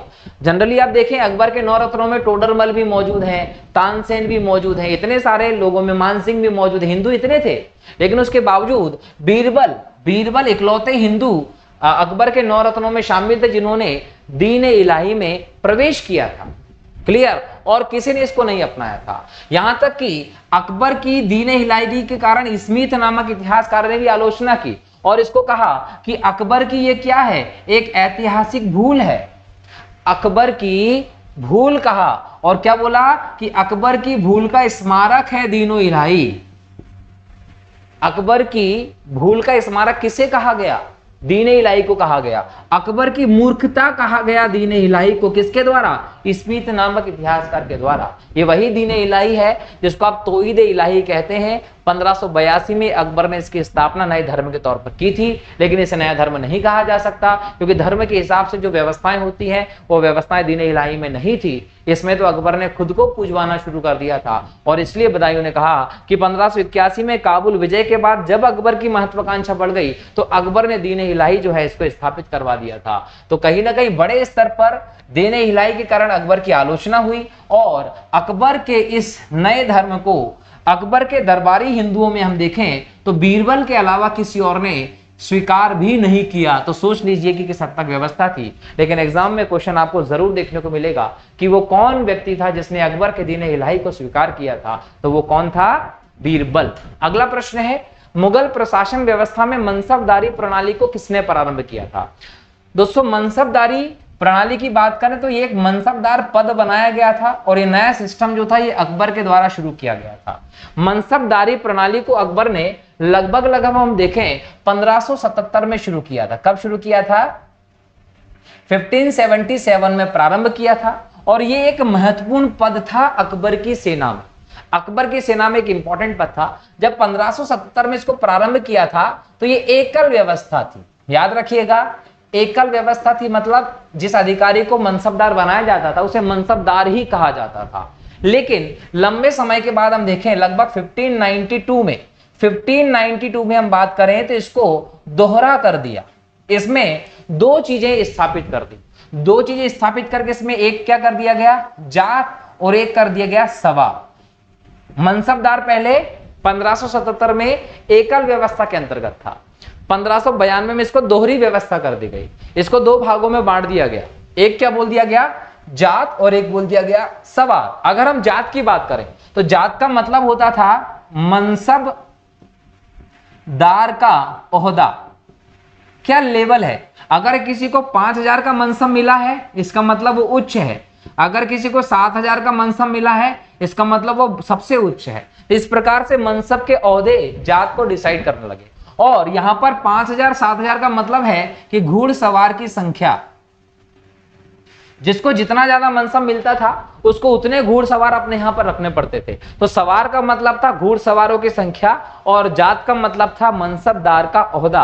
1592 से ये दोहरी व्यवस्था जो थी वो शुरू कर दी गई, और हम संभाजी महाराज को, हम गुरु गोविंद सिंह जी को, इन सभी लोगों को हम बात करें, मान सिंह की बात करें, ये सब के सब अकबर के समय पे देखें, मुगलों के समय पे देखें तो मनसबदार के पद पर स्थापित किए गए थे। एक प्रकार से मनसबदार ने सरकारी पदों का एक प्रकार से एकीकरण करना शुरू कर दिया था। सरकारी पदों का एकीकरण करना शुरू कर दिया गया था। ये ध्यान रखिएगा, सैनिक हो, सामंत हो, लोग हो, सबको एक सूत्र में बांधने का काम जो है मनसबदारी व्यवस्था ने शुरू किया था। क्योंकि अगर किसी को भी आप महत्व देंगे तो उसको निम्नतम से लेके उच्चतम स्तर पर मनसब प्रदान कर दिया जाता था, जिसके कारण वो एक निश्चित ओहदे पर स्थापित हो जाता था और उसकी एक निश्चित ड्यूटी होती थी। तो ये मनसबदारी जो प्रणाली है वो हमें दिखाई पड़ती है अकबर के समय से, जो प्रारंभ में एकल व्यवस्था थी और बाद में इसको दोहरी कर दिया गया, जिसमें जात और सवार दो व्यवस्थाएं होती हैं।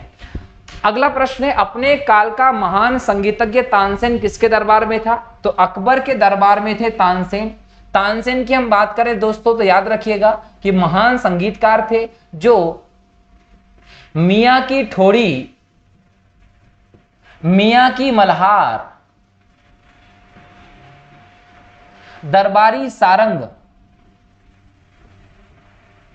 दरबारी कन्हरा, दीपराग, मेघराग, इन सब के लिए फेमस रहे। और तानसेन जी के बारे में याद रखिएगा, इनका जन्म होता है 1506 में, कहां? ग्वालियर में। जन्म कहां होता है? 1506 में ग्वालियर में। इनके बचपन का नाम हम देखें रामतनु पांडे। रामतनु पांडे जो था इनका नाम था। इनके पिता का नाम जो है वो मकरंद पांडे था। मकरंद पांडे था, और इन्होंने अपने पिता से ही बचपन से संगीत और आदि चीजों की शिक्षा ली। बाद में हम बोले तो इन्होंने अपने गुरु से संगीत की उच्च शिक्षा ली, और गुरु का नाम था इनका हरिदास। स्वामी हरिदास जी जो थे वो इनके गुरु थे, ये याद रखना है। स्वामी हरिदास जी से संगीत में पारंगत होने के बाद तानसेन जी ने इसका प्रचार प्रसार शुरू कर लिया, और उसके बाद रीवा के राजा रीवा के राजा थे जिनका नाम था रामचंद्र, इनके दरबार में पहुंच गए कौन? तानसेन जी। उसके बाद यहां से अकबर के दरबार में पहुंचे, और अकबर के दरबार में जब पहुंचे तो अकबर इनसे बहुत ज्यादा प्रसन्न होता है, और प्रसन्न होकर अकबर इन्हें अपना दरबार में 9 रत्नों में शामिल कर लेता है। अगर हम यहां देखें तो अकबर के जितने भी 9 रत्न थे उसमें अगर संगीत की दृष्टि से देखें तो ये सबसे फेमस रहे, और इन्होंने ध्रुपद गायन शैली में थे। हिंदुस्तानी संगीत जो है ये इनकी विधा थी। और ये भी याद रखिएगा कि तानसेन जी जो है इनकी मृत्यु हुई थी लगभग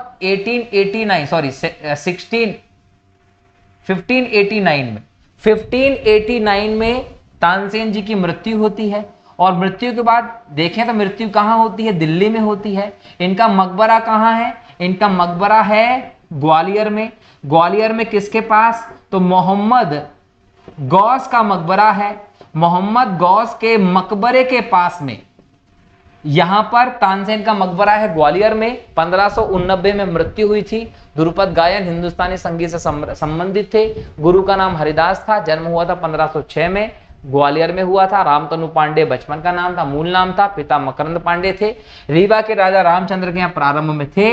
अकबर के दरबार के 9 रत्नों में शामिल हुए। अब यहाँ पर अकबर के दरबार के 9 रत्न भी आप लोगों को पता होना चाहिए। हो सकता है कि एग्जाम में अकबर के दरबार के 9 रत्नों में कौन शामिल था कौन नहीं था ये पूछ ले, तो वो अगर एग्जाम में पूछता है तो मैं उसको भी बता देता हूं कि 9 रत्नों में नंबर 1 देखिए बीरबल। बीरबल को आप महेश दास भी कहते हैं। नंबर 2 में आप चले जाएं तानसेन जी, संगीत के लिए जाने गए। नंबर 3 में चले जाएं आप अबुल फजल। अबुल फजल विद्वान थे। अबुल फजल के बाद आप चले जाएं तो फेजी, अबुल फजल के भाई थे ये। 5वें नंबर पर जाएं मानसिंह।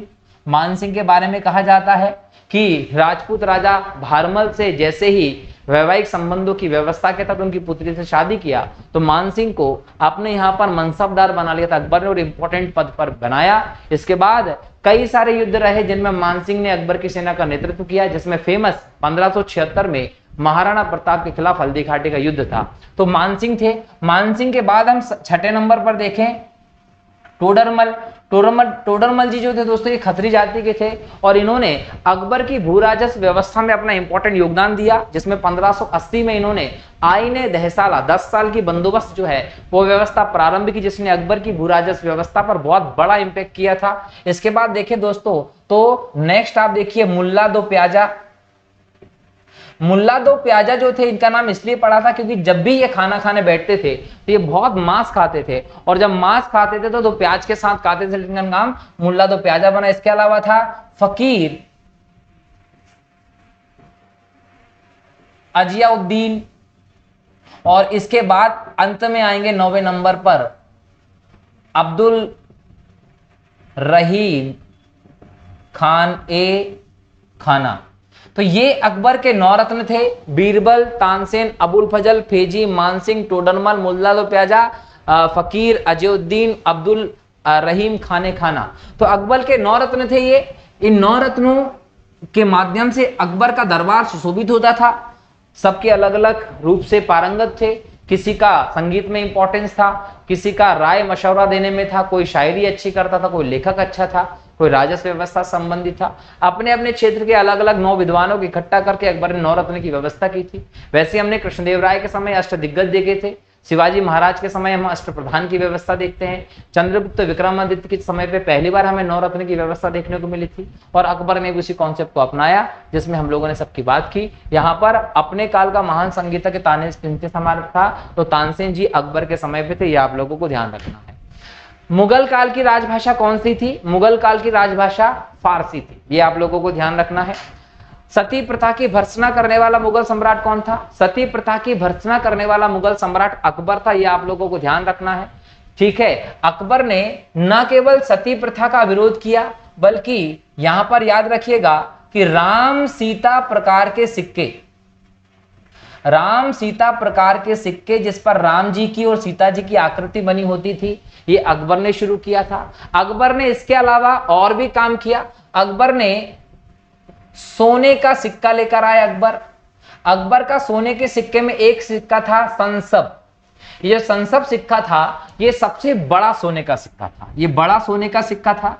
और ये बड़ा सोने का सिक्का जो था ये 100 तोले सोने के बराबर, 100 तोला सोना इसमें माना जाता था, ये भी आप लोगों को ध्यान रखना है। इसके अलावा अकबर का एक सिक्का था इलाही सिक्का, इलाही सिक्का भी अकबर ने सोने का सिक्का जारी किया था। राम सीता के जो सिक्के थे दोस्तों ये चांदी के सिक्के थे जो अकबर ने चालू किए थे। अकबर ने इसके अलावा मैंने आपको बताया 1582 में दीन ए इलाही शुरू किया गया। दीन ए इलाही के बाद अकबर ने लगभग बात करें 1579 में ही मजहर की घोषणा की थी। ठीक है, मजहर की घोषणा की थी। और यह मजहर किसने तैयार किया था? शेख मुबारक ने तैयार किया था। ये शेख मुबारक कौन थे? ये अबुल फजल और फैजी के पिता थे। शेख मुबारक ने तैयार किया था। फैजी ने इस मजहर को तैयार करने में इंपॉर्टेंट भूमिका भी निभाई थी। इसके अलावा हम बात करें 1575 की, 1575 में इबादत खाना बनाया था जहां पर प्रार्थना के लिए 1578 में सभी धर्म के लिए दरवाजे खोल दिए गए थे। पहले केवल इस्लाम धर्म आता था इबादत खाने में, 1578 से इसको सभी धर्मों के लिए खोल दिया गया था। इसके अलावा याद रखिए 1562 में अकबर ने दास प्रथा का अंत कर दिया था। युद्ध के बाद कोई भी किसी को दास नहीं बनाएगा। इसके अलावा 1563 में अकबर ने तीर्थ यात्रा कर समाप्त किया था। अकबर ने कब? 1563 में किया था। इसके बाद अकबर ने 1564 में जजिया कर खत्म किया था, जजिया कर की समाप्ति की थी। तो अकबर ने इतने सारे काम किए थे, याद रखिएगा। 1582 में दीन इलाही, 1579 में मजहर की घोषणा, 1575 में इबादत खाना, 1562 में दास प्रथा का अंत, 1563 में तीर्थ यात्रा कर समाप्त, 1564 में जजिया कर समाप्त किया गया। इसके अलावा इलाही सोने का सिक्का चलाया। संसद सबसे बड़ा 100 तोला सोने के बराबर सिक्का था। इसके अलावा राम सीता प्रकार के चांदी के सिक्के चलाए थे। तो अकबर के ये सारे काम थे, एग्जाम में क्वेश्चन पूछे जाते हैं। तो कहीं ना कहीं इन कामों की वजह से भी अकबर चर्चा में रहा है और कहीं ना कहीं अकबर को इन्हीं चीजों के कारण महान सम्राट भी कहा गया है। बाकी हम इसके बारे में और डिस्कस करेंगे तो चीजें आपको पता चलेंगी। प्रश्न नंबर 13 है, मुगल चित्रकारी किसके शासनकाल में पराकाष्ठा पर पहुंची थी? तो याद रखिएगा जहांगीर के समय पे। अगर हम देखें तो बाबर के समय से चित्रकला का प्रारंभ हो गया था। बाबर के समय से ही चित्रकला प्रारंभ हुई। हुमायूं ने इसको ध्यान दिया, अकबर ने इस पर थोड़ा बहुत ध्यान दिया, लेकिन सबसे ज्यादा ध्यान दिया गया जहांगीर के समय पे, ये याद रखिएगा। और याद रखिए जब आप जहांगीर की बात करते हैं तो जहांगीर का जन्म हुआ था 1569 में। जहांगीर का जन्म कब हुआ था? 1569 में। और इसकी जो माता जी थी उनका नाम था मरियम उस जमानी, इसकी माता का नाम था। और पिता कौन थे जहांगीर के? सबको पता है, पिता अकबर है। और जहांगीर का नाम आपको मिलता सलीम, क्यों? क्योंकि जो अकबर रहा वो सूफी संत शेख सलीम चिश्ती से बहुत ज्यादा प्रभावित था। और चूंकि अकबर सूफी संत शेख सलीम चिश्ती से बहुत ज्यादा प्रभावित था, इसलिए अपने बेटे का नाम भी सलीम रखा, जो आगे जाकर जहांगीर के नाम से प्रसिद्ध होता है। ठीक है दोस्तों, इसके अलावा एक और चीज आप लोगों को ध्यान रखना है कि जहांगीर ने 1599 में अकबर के खिलाफ विद्रोह कर दिया था। मतलब सलीम जो है इसने अकबर के खिलाफ विद्रोह कर दिया था, ये भी आप लोगों को ध्यान रखना, और भाग गया था। लेकिन बाद में मनाने के बाद इसको दोबारा से लेकर आ गए। और ये जब भागा था तो ये कहीं ना कहीं बुंदेलखंड भाग गया था, ये भी आपको ध्यान रखना है। और बाद में अबुल फजल को इसको लेने के लिए भेजा था अकबर ने। तो ये कहीं ना कहीं इससे संबंधित इंपॉर्टेंट जानकारी है। अब हम बात करें जहांगीर के बारे में और, तो जब 1605 में अकबर की मृत्यु हुई, तो जब 1605 में अकबर की मृत्यु हुई तो जहांगीर जो था वो उत्तराधिकारी बनता है। जहांगीर उत्तराधिकारी बना, जिसका शासन लगभग 1627 तक चलता है, क्योंकि 1627 में जहांगीर की मृत्यु हो गई थी। जहांगीर के काल में ही 1608 में कौन आया? कैप्टन हॉकिंस आया। ये पहला अंग्रेजी राजदूत था भारत में। 1615 में टॉमस रो अंग्रेज आया राजदूत बनकर भारत में। ये सारे काम किसके समय हुए? जहांगीर के समय हुए। जहांगीर ने सारी चीजें काम की, लेकिन जहांगीर जो रहा उसने चित्रकला के लिए काफी सारे इंपॉर्टेंट काम किए। जहांगीर के समय में फारूक बेग जहांगीर के समय में दौलत, जहांगीर के समय में मनोहर, ठीक है। इसके अलावा विसनदास हो, मंसूर हो, याद रखिए विसनदास, मंसूर, इसके अलावा अबुल हसन, ये सबके सब चित्रकार थे। फारूक बेग, दौलत, मनोहर, विसनदास, मंसूर, अबुल हसन, ये सभी के सभी चित्रकार थे जो जहांगीर के दरबार में थे, जिसमें मंसूर जो थे वो सर्वश्रेष्ठ चित्रकार थे, जो उड़ते हुए बाज का चित्र बना देते थे। मुगल काल में अलग अलग प्रकार की चित्रकारी को इंपॉर्टेंस दिया गया, प्रकृति से संबंधित चित्र बनाए गए, राजा महाराजाओं के चित्र भी बनाए गए, तो इस प्रकार के चित्रों का यहां पर यूज किया गया। इसके अलावा ईरानी चित्रकार का नाम याद रखिएगा, ईरानी प्रभाव से मुक्त चित्रकला थी। जो मुगल चित्रकला थी जहांगीर के काल में, वो ईरानी प्रभाव से मुक्त चित्रकला थी। एक और याद रखिएगा, आगा रजा। आगा रजा जो थे वो जहांगीर के समय में एक इंपॉर्टेंट चित्रकार थे, और चित्रकला के क्षेत्र में बढ़ावा देने के लिए चित्रशाला जो है वो जहांगीर ने स्थापित करवाई थी। ये चित्रशाला के प्रमुख कौन थे? वो आगा रजा खां थे, ये भी आप लोगों को ध्यान रखना है। जहांगीर जो है इसने 1611 के आसपास देखें तो नूर जहां से विवाह कर लिया था। ये नूर जहां इसको कहां मिली थी? तो बंगाल पर 1610 में आक्रमण किया था किसने? जहांगीर ने, और यहां पर आक्रमण करने के बाद यहां के राजा को हरा दिया था, और कहीं ना कहीं शेर-ए अफगान, राजा का नाम क्या था यहाँ पे बंगाल में? शेर-ए-अफगान। शेर-ए-अफगान को हराकर इसको मार दिया। इसकी विधवा जो थी वो नूर जहां थी, इससे शादी की 1611 में जहांगीर ने, और इसे लेकर आ गया कहां? आगरा में, अपने राज्य में, और बाद में इसे नूरजहां की और नूर-ए-महल की उपाधि दी गई थी।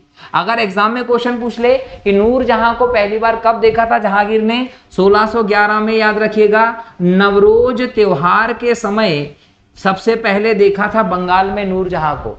और इसका वास्तविक नाम क्या है नूरजहां का? तो मेहरून निशा। मेहरून निशा जो है वो मेहरून निशा नूरजहां का वास्तविक नाम रहा। इसे नूरजहां और नूरे महल की उपाधि किसने दी थी? जहांगीर ने दी थी, इसकी सुंदरता से प्रभावित होकर। इसके बाद एक और इंपॉर्टेंट याद रखिएगा कि जहांगीर का जो मकबरा है वो कहां है? शहादरा में है। शहादरा में रावी नदी के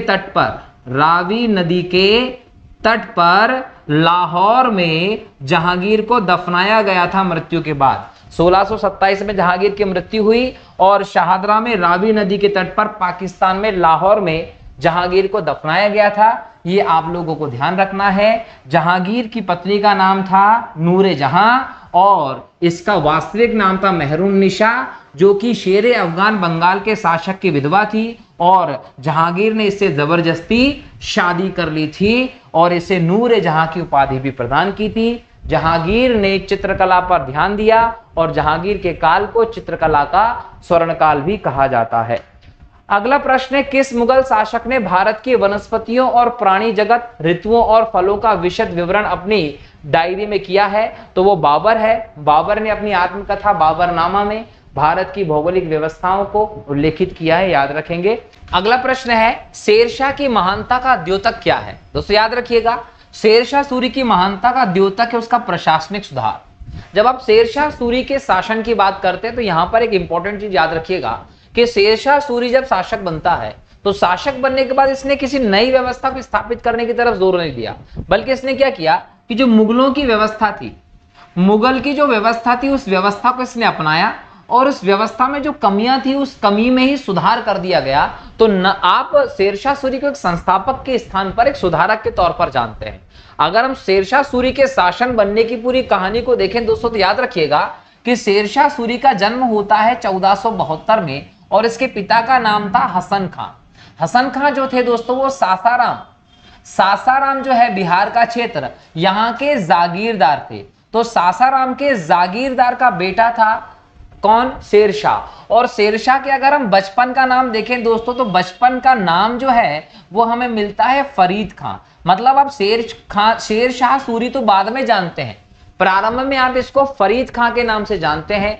फरीद खां जो है दोस्तों 1472 में जन्म होता है, हसन खां पिता होते हैं। हसन खां की जब मृत्यु हो जाती है तो फरीद खां को सासाराम की जागीरदारी मिलती है, लेकिन इसे ये संतुष्ट नहीं होता और ये क्या करता है दोस्तों, बहुत जल्द लगभग हम मान लें तो ये जागीरदार जो है वो छोड़कर ये पहुंच जाता है, ये कहां पहुंच जाता है, दक्षिणी बिहार के सूबेदार, बिहार के सूबेदार का नाम था, ये सूबेदार जो थे इनका नाम था बहार खां लोहानी।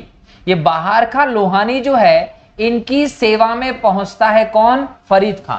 अब यहां पर एक किस्सा प्रचलित है कि बहार खां लोहानी का बेटा जो है वो बाहर खेल रहा था, तभी उस पर एक शेर आक्रमण कर देता है और शेर के हमले से बचाने का काम उसको करता फरीद खां। अब फरीद खां यहाँ पर बहुत बहादुर व्यक्ति के तौर पर मौजूद है। जैसे ही शेर बहार खां लोहानी के बेटे पर आक्रमण करता तो अपनी तलवार के एक वार से फरीद खां उस शेर को मार देता है। इस वजह से बहार खां लोहानी फरीद खां जो है, फरीद खां को क्या उपाधि दे देता है, शेर खां। इसका मतलब कि फरीद खां किस नाम से जाना जाने लगा, शेर खां। कुछ दिनों बाद बहार खां लोहानी से भी पंगे हो जाते हैं और पंगे होने के बाद लगभग 1528 में ये पहुंच जाता है बाबर की सेना में। मतलब शेर खां जो फरीद खां था पहले और बहार खां लोहानी से शेर खां की उपाधि प्राप्त की, वो अब किसकी सेना में चला गया, बाबर की सेना में 1528 में। और 1529 में जो घाघरा का युद्ध होता है, घाघरा का युद्ध होता है बाबर की सेना और अफगानों की सेना के बीच में। इस युद्ध में शेर खां भी भाग ले रहा होता है, किसकी ओर से, बाबर की तरफ से। और यहां पर घाघरा के युद्ध में जैसी अफगानों की हार होती है तो यहां पर शेर खां जो होता है वो भी मौजूद होता है। इसी समय हुमायूं जो है उसको बाबर हिदायत देता है कि इस शेर खां से बच के रहना। 26 दिसंबर 1530 को बाबर की मृत्यु होती है और लगभग 30 दिसंबर 1530 को हुमायूं बादशाह बन जाता है। जब हुमायूं बादशाह बनता है उसके कुछ सालों के बाद ही शेर खां जो है, एक तरफ शेर खां और इसके अगेंस्ट आ जाता है हुमायूं। तो हुमायूं जो है और शेर खां जो है इन दोनों के बीच में शुरू हो जाती है लड़ाई। और इन लड़ाई के दौर में पहला जो व्यापक आपको देखने को मिलेगा वो संघर्ष देखने को मिलता 25 जून को 1539 को, और ये था चौसा का युद्ध। चौसा के युद्ध में हुमायूं की हार हो जाती है और इसके बाद लगभग हम देखें 17 मई 1540 को, 17 मई 1540 को युद्ध होता है बिलग्राम का युद्ध। इस युद्ध को दोस्तों कन्नौज के युद्ध के नाम से भी आप लोग जानते हैं। इन दोनों युद्धों में किसकी हार होती है, हुमायूं की इन दोनों युद्धों में हो जाती है हार। लेकिन ये याद रखिएगा कि अभी किस नाम से जाना जा रहा है, शेर खां। अब चौसा के युद्ध के बाद ये अपना शेर शाह सूरी की पदवी ले लेता है। मतलब शेर शाह सूरी की उपाधि शेर खां कब धारण करता है, चौसा के युद्ध में हुमायूं को हराने के बाद। मतलब 17 मई 1540 को जब युद्ध होता है हुमायूं और शेर खां का, तो उस समय आप इसको शेरशाह सूरी कहते हैं कि शेरशाह सूरी और हुमायूं के बीच में बिलग्राम का युद्ध हुआ। इस युद्ध में हुमायूं हार गया और हुमायूं को गंगा में कूदकर अपनी जान बचानी पड़ी। इस युद्ध के परिणाम स्वरूप अगर हम देखें दिल्ली और आगरा का जो क्षेत्र मुगलों के अधीन था, ये क्षेत्र किसके अंतर्गत आ गया, तो ये क्षेत्र आ गया शेर शाह सूरी के अंतर्गत। और यहां पर शेर शाह सूरी ने सूर वंश की स्थापना की और मुगलों का अंत हो गया।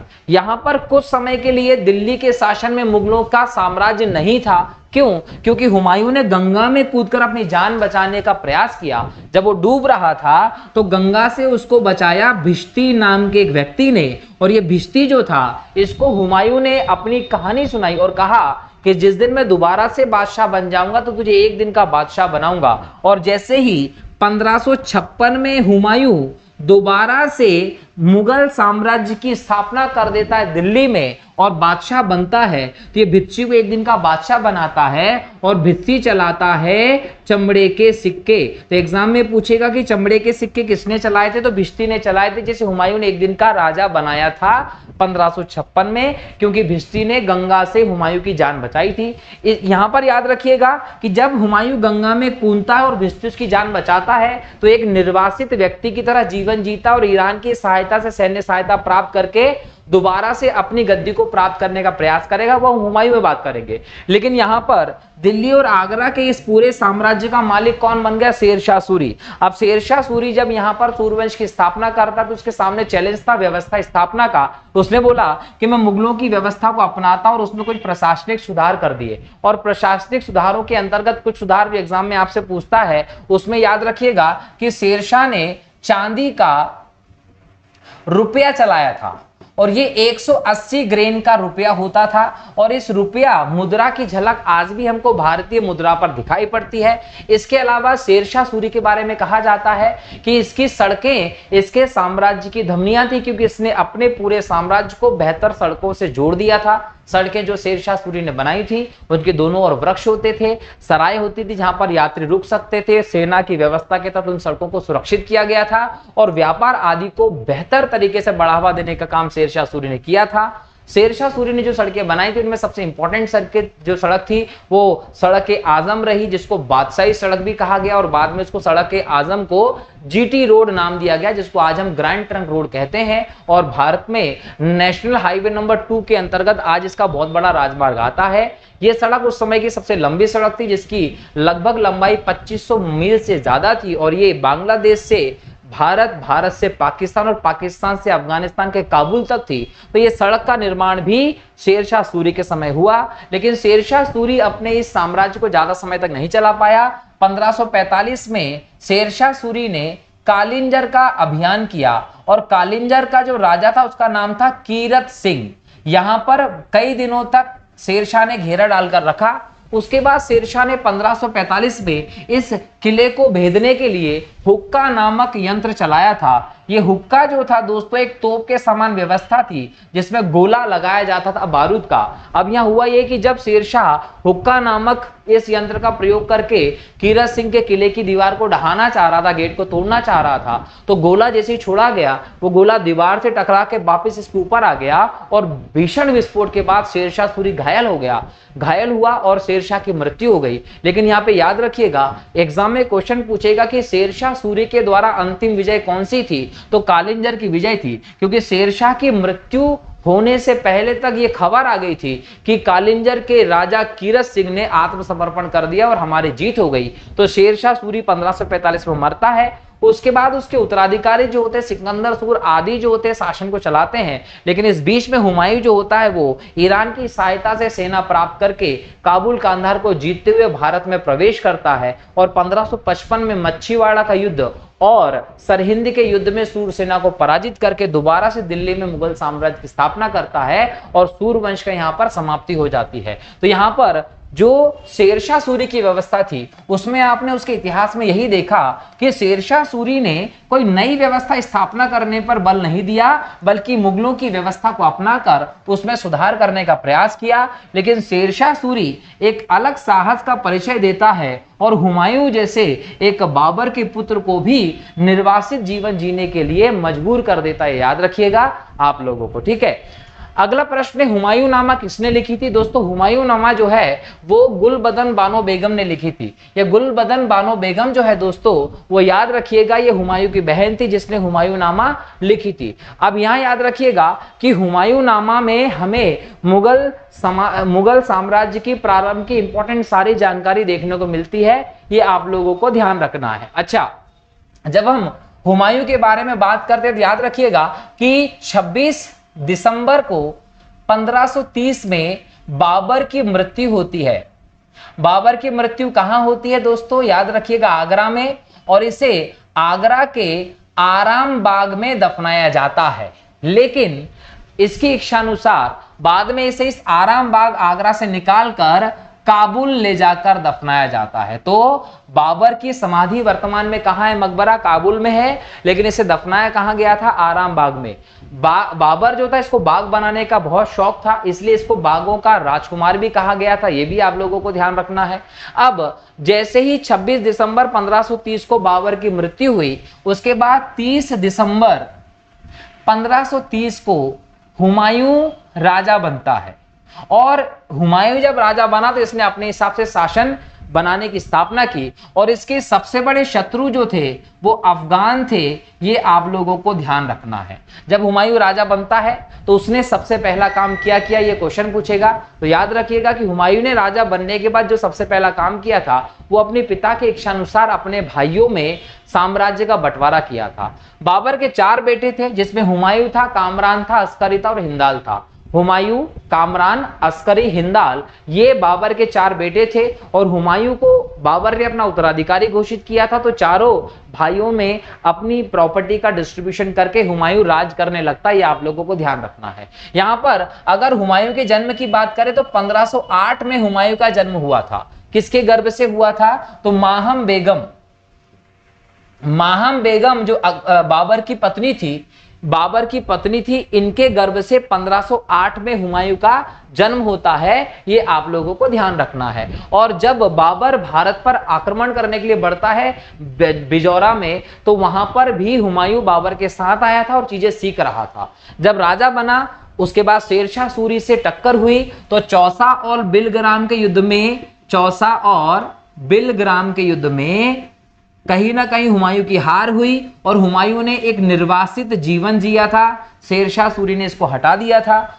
लेकिन यहां पर हुमायूं जो है वो पहुंचता है राजस्थान में। जब ये पहुंचता है तो हमीदा बानो बेगम जो होती है, हमीदा बानो बेगम, इससे हुमायूं की शादी हो जाती है। और इसके बाद 1542 में ही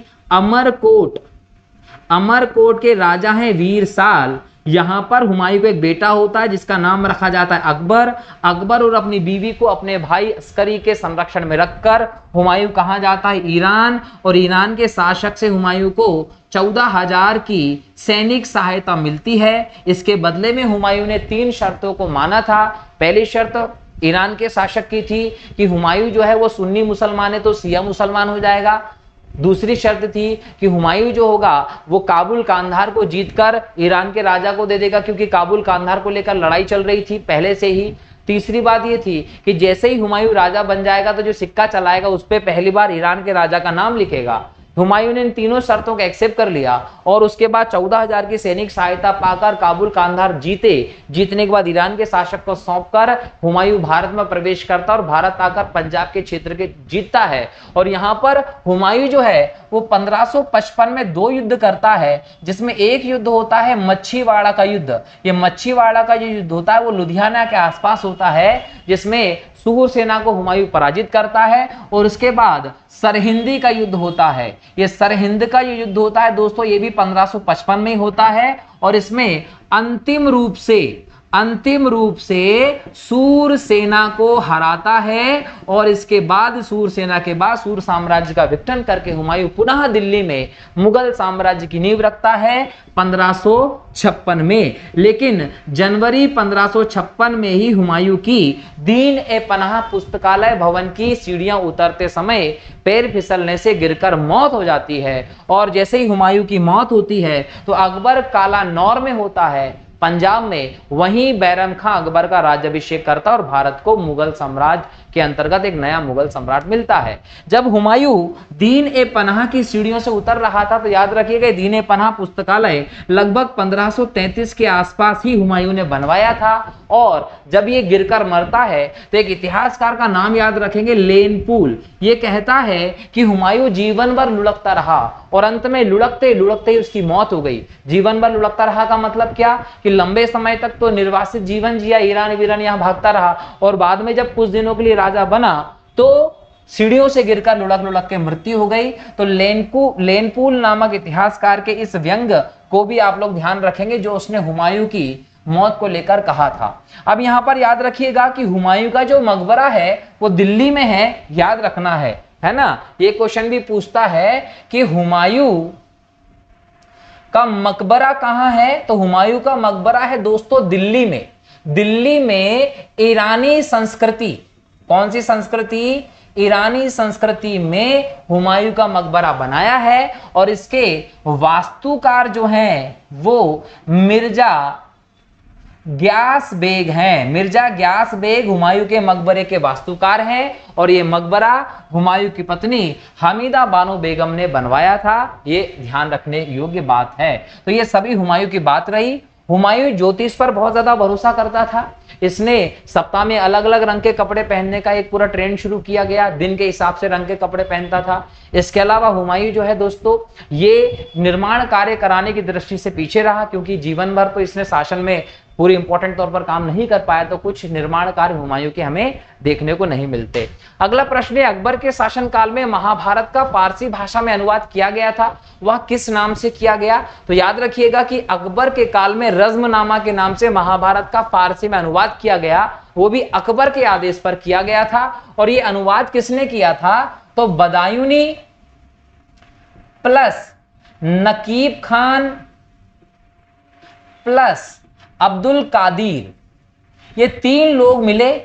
इन तीनों लोगों ने मिलकर महाभारत का फारसी में अनुवाद किया रज्मनामा के नाम से। बहुत इंपॉर्टेंट क्वेश्चन है, याद करके रख लीजिएगा। अकबर के शासनकाल को आप हिंदी भाषा की दृष्टि से स्वर्णकाल के नाम से जानते हैं। कई सारे ग्रंथों का अनुवाद किया गया अकबर के समय में, क्योंकि अकबर ने एक अनुवाद विभाग की स्थापना भी करवाई थी, ये ध्यान रखिएगा, ठीक है।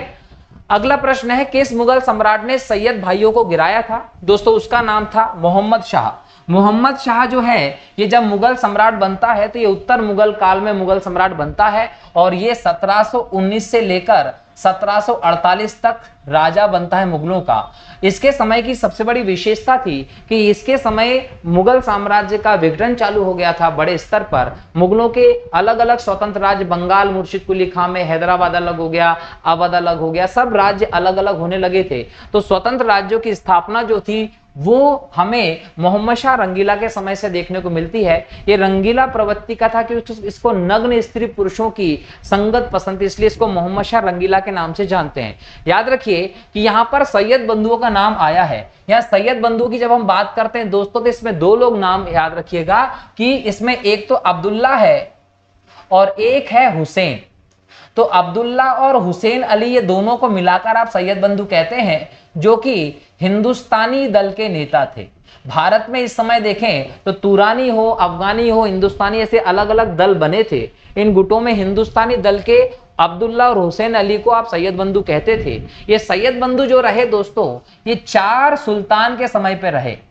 मुगल साम्राज्य के 4 सुल्तान, जिसमें सबसे पहले अगर हम देखें फर्रुखशियर, जो फर्रुखशियर था वो सैयद बंधुओं की सहायता से गद्दी प्राप्त करता है और शासन करता है। लेकिन जैसे ही पता चलता है कि फर्रुखशियर जो है वो गड़बड़ है, तो इसके बाद वो क्या करते हैं, रफी उद दरजात को शासक बना देते हैं। इसकी मृत्यु हो जाती है तो रफी उद्दौला को राजा बना देते हैं। रफी उद्दौला की भी मृत्यु हो जाती है, तो सैयद बंधुओं की सहायता से लगभग 1719 में मोहम्मद शाह रंगीला भी शासक बनता है।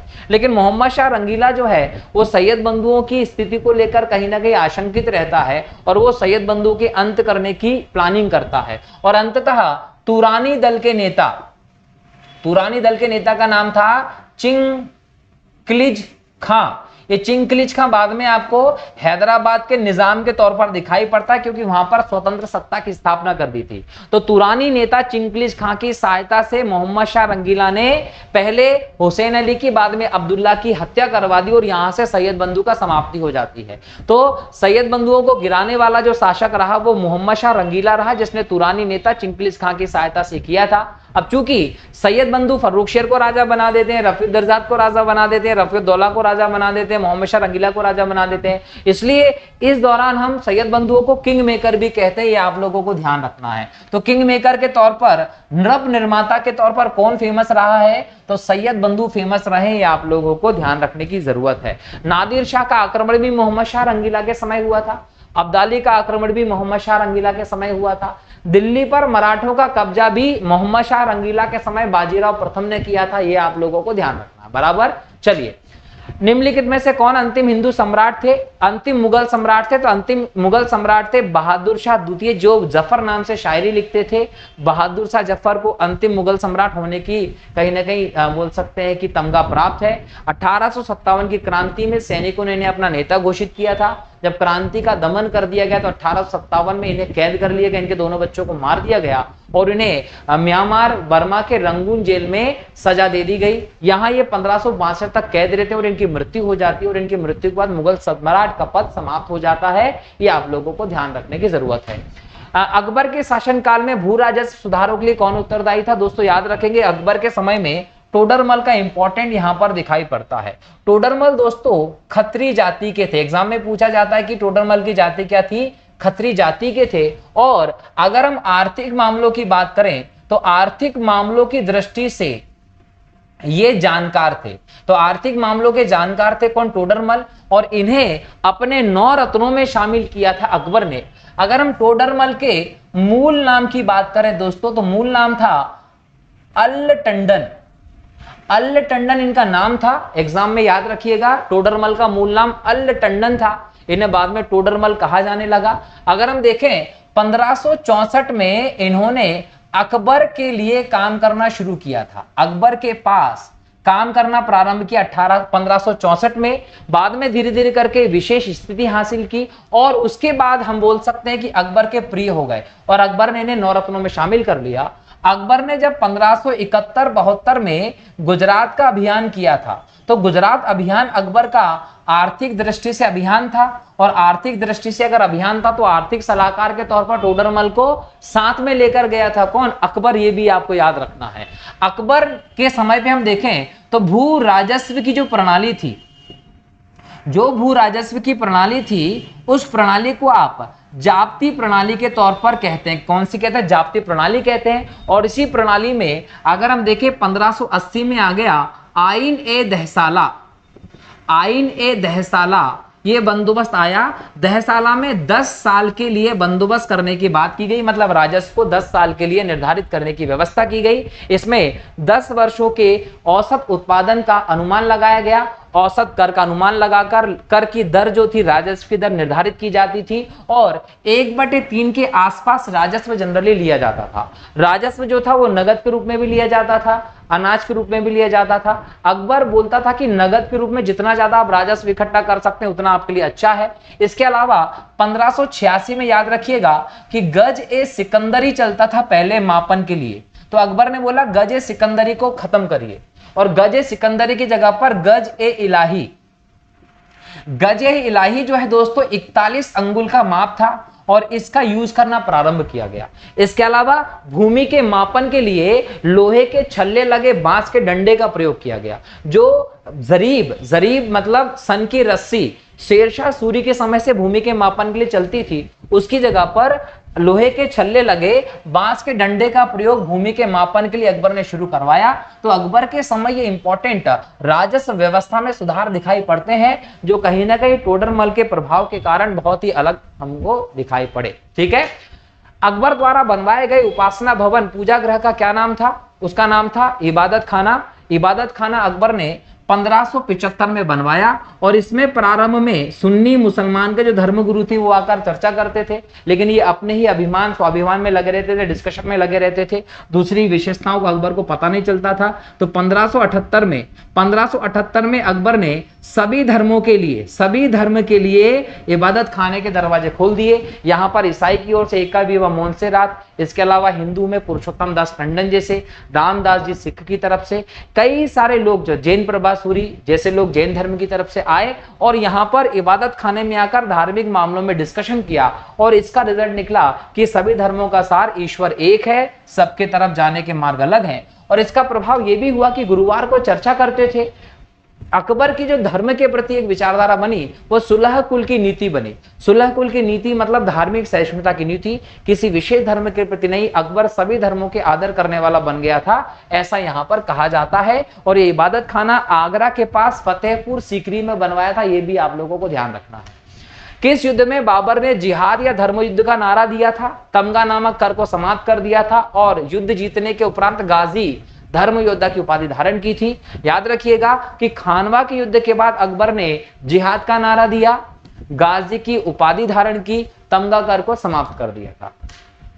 मुंबईयान नामक पद्य शैली के जन्मदाता बाबर ने अपनी आत्मकथा तुझकी बावरी किस शैली में लिखी थी? तो तुर्की भाषा में बाबर ने लिखी थी अपनी आत्मकथा। हालांकि मुगलों की भाषा फारसी थी, बाबर अरबी फारसी तुर्की का ज्ञाता था, लेकिन उसने तुर्की भाषा में मुंबईयान शैली में तुझकी बावरी या बाबरनामा की रचना की थी। बाबर मूल रूप से कहां का शासक था? फरगना का शासक था, उज्बेकिस्तान का। रामचरितमानस के लेखक तुलसीदास जी किसके शासनकाल से संबंधित थे? तो बाबा तुलसीदास जो थे दोस्तों अकबर के शासनकाल के समय मौजूद थे। आज देखिएगा 1532 में बाबा तुलसीदास जी का जन्म होता है। कहां? यूपी में। यूपी में कहां? राजापुर में। और बाबा तुलसीदास जी की मृत्यु होती है दोस्तों लगभग 1623 के आसपास। और इस समय कहां पर मृत्यु होती है? काशी वाराणसी में। इनके अगर हम बात करें दोस्तों अभिभावकों की, तो अभिभावकों में आत्माराम दुबे जी ये पिता थे, और हुलसी बाई जो थी वो हमें इनकी माता के रूप में दिखाई पड़ती हैं। बाबा तुलसीदास जी ने कई बड़े लेवल पर हम देखें तो रचनाएं की हैं। इनकी रचनाओं में श्री रामचरितमानस का खासा स्थान है दोस्तों, ये याद रखिएगा। इसके अलावा दोहावली की रचना की थी। इसके अलावा कवितावली की रचना बाबा तुलसीदास ने की। गीतावली की रचना बाबा तुलसीदास ने की थी, और विनय पत्रिका भी तुलसीदास जी की थी। सुंदरकांड की रचना भी बाबा तुलसीदास ने की थी, याद रखिएगा। तुलसीदास जी के गुरु का नाम क्या था दोस्तों? तो याद रखिएगा रामानंद जो था वो तुलसीदास जी के गुरु का नाम था। इनकी भाषा हिंदी और अवधी थी, ये आप लोगों को ध्यान रखना, ठीक है। बाबर को भारत पर आक्रमण करने के लिए आमंत्रित करने वाले में कौन शामिल नहीं था? याद रखिएगा चंदेरी के शासक मेदिनी राय इसमें शामिल नहीं थे, बाकी सभी के सभी लोग इसमें शामिल थे।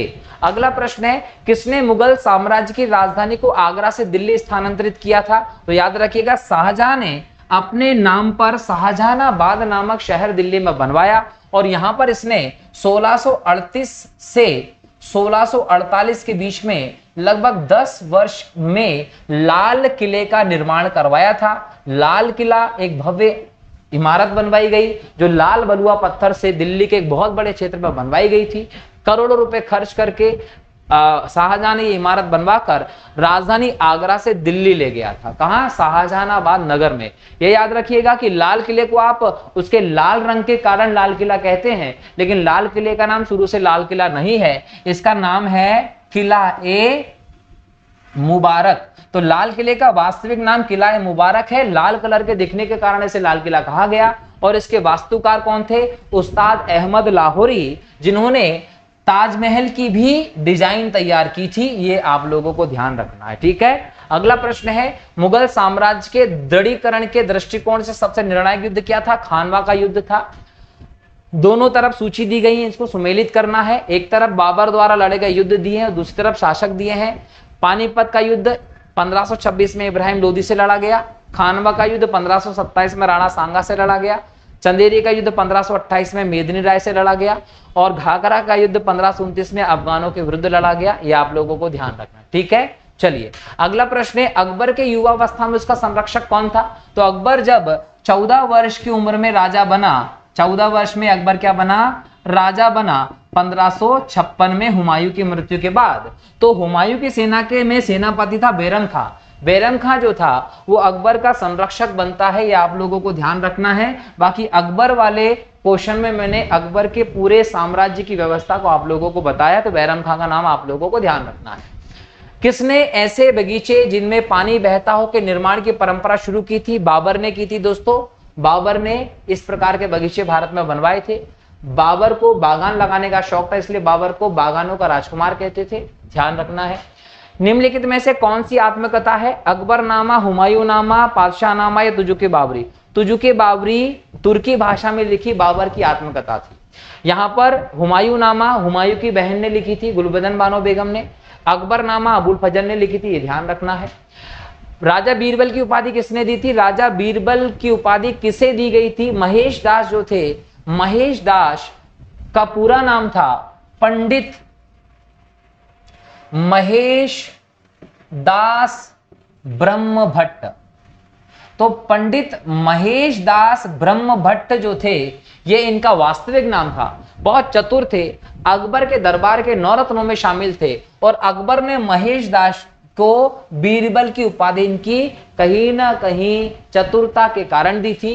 महेश दास का संबंध मध्य प्रदेश से है। मध्य प्रदेश के सीधी में 1528 में महेश दास का जन्म हुआ था, जबकि निधन 1586 में पाकिस्तान में हुआ था। तो महेश दास जी को ही बीरबल की उपाधि दी थी अकबर ने। औरंगजेब से ज्यादा भवनों का निर्माण नहीं करवा पाया। औरंगजेब ने ज्यादा भवनों का निर्माण नहीं करवा पाया, क्यों? क्योंकि उसने अपने शासनकाल में निरंतर युद्ध लड़े थे। औरंगजेब जो था वो शाहजहां का बेटा था, बहुत ही क्रूर बेटा था। अगर हम औरंगजेब की बात करें दोस्तों, याद रखिएगा 1618 में दाहोद में 1618 में औरंगजेब का जन्म हुआ था। और मम्मी कौन थी? मुमताज औरंगजेब की माता थी, शाहजहां पिता थे। औरंगजेब की मृत्यु हुई थी 1707 में अहमदनगर में। अहमदनगर में दक्षिण में इसकी मृत्यु होती है। जब औरंगजेब की बात करें दोस्तों, तो शाहजहां ने औरंगजेब को दक्कन के क्षेत्र में नियुक्त कर रखा था सूबेदार के तौर पर। लेकिन 1658 की बात करें तो यहां पर खबर आती है शाहजहां के बीमारी की।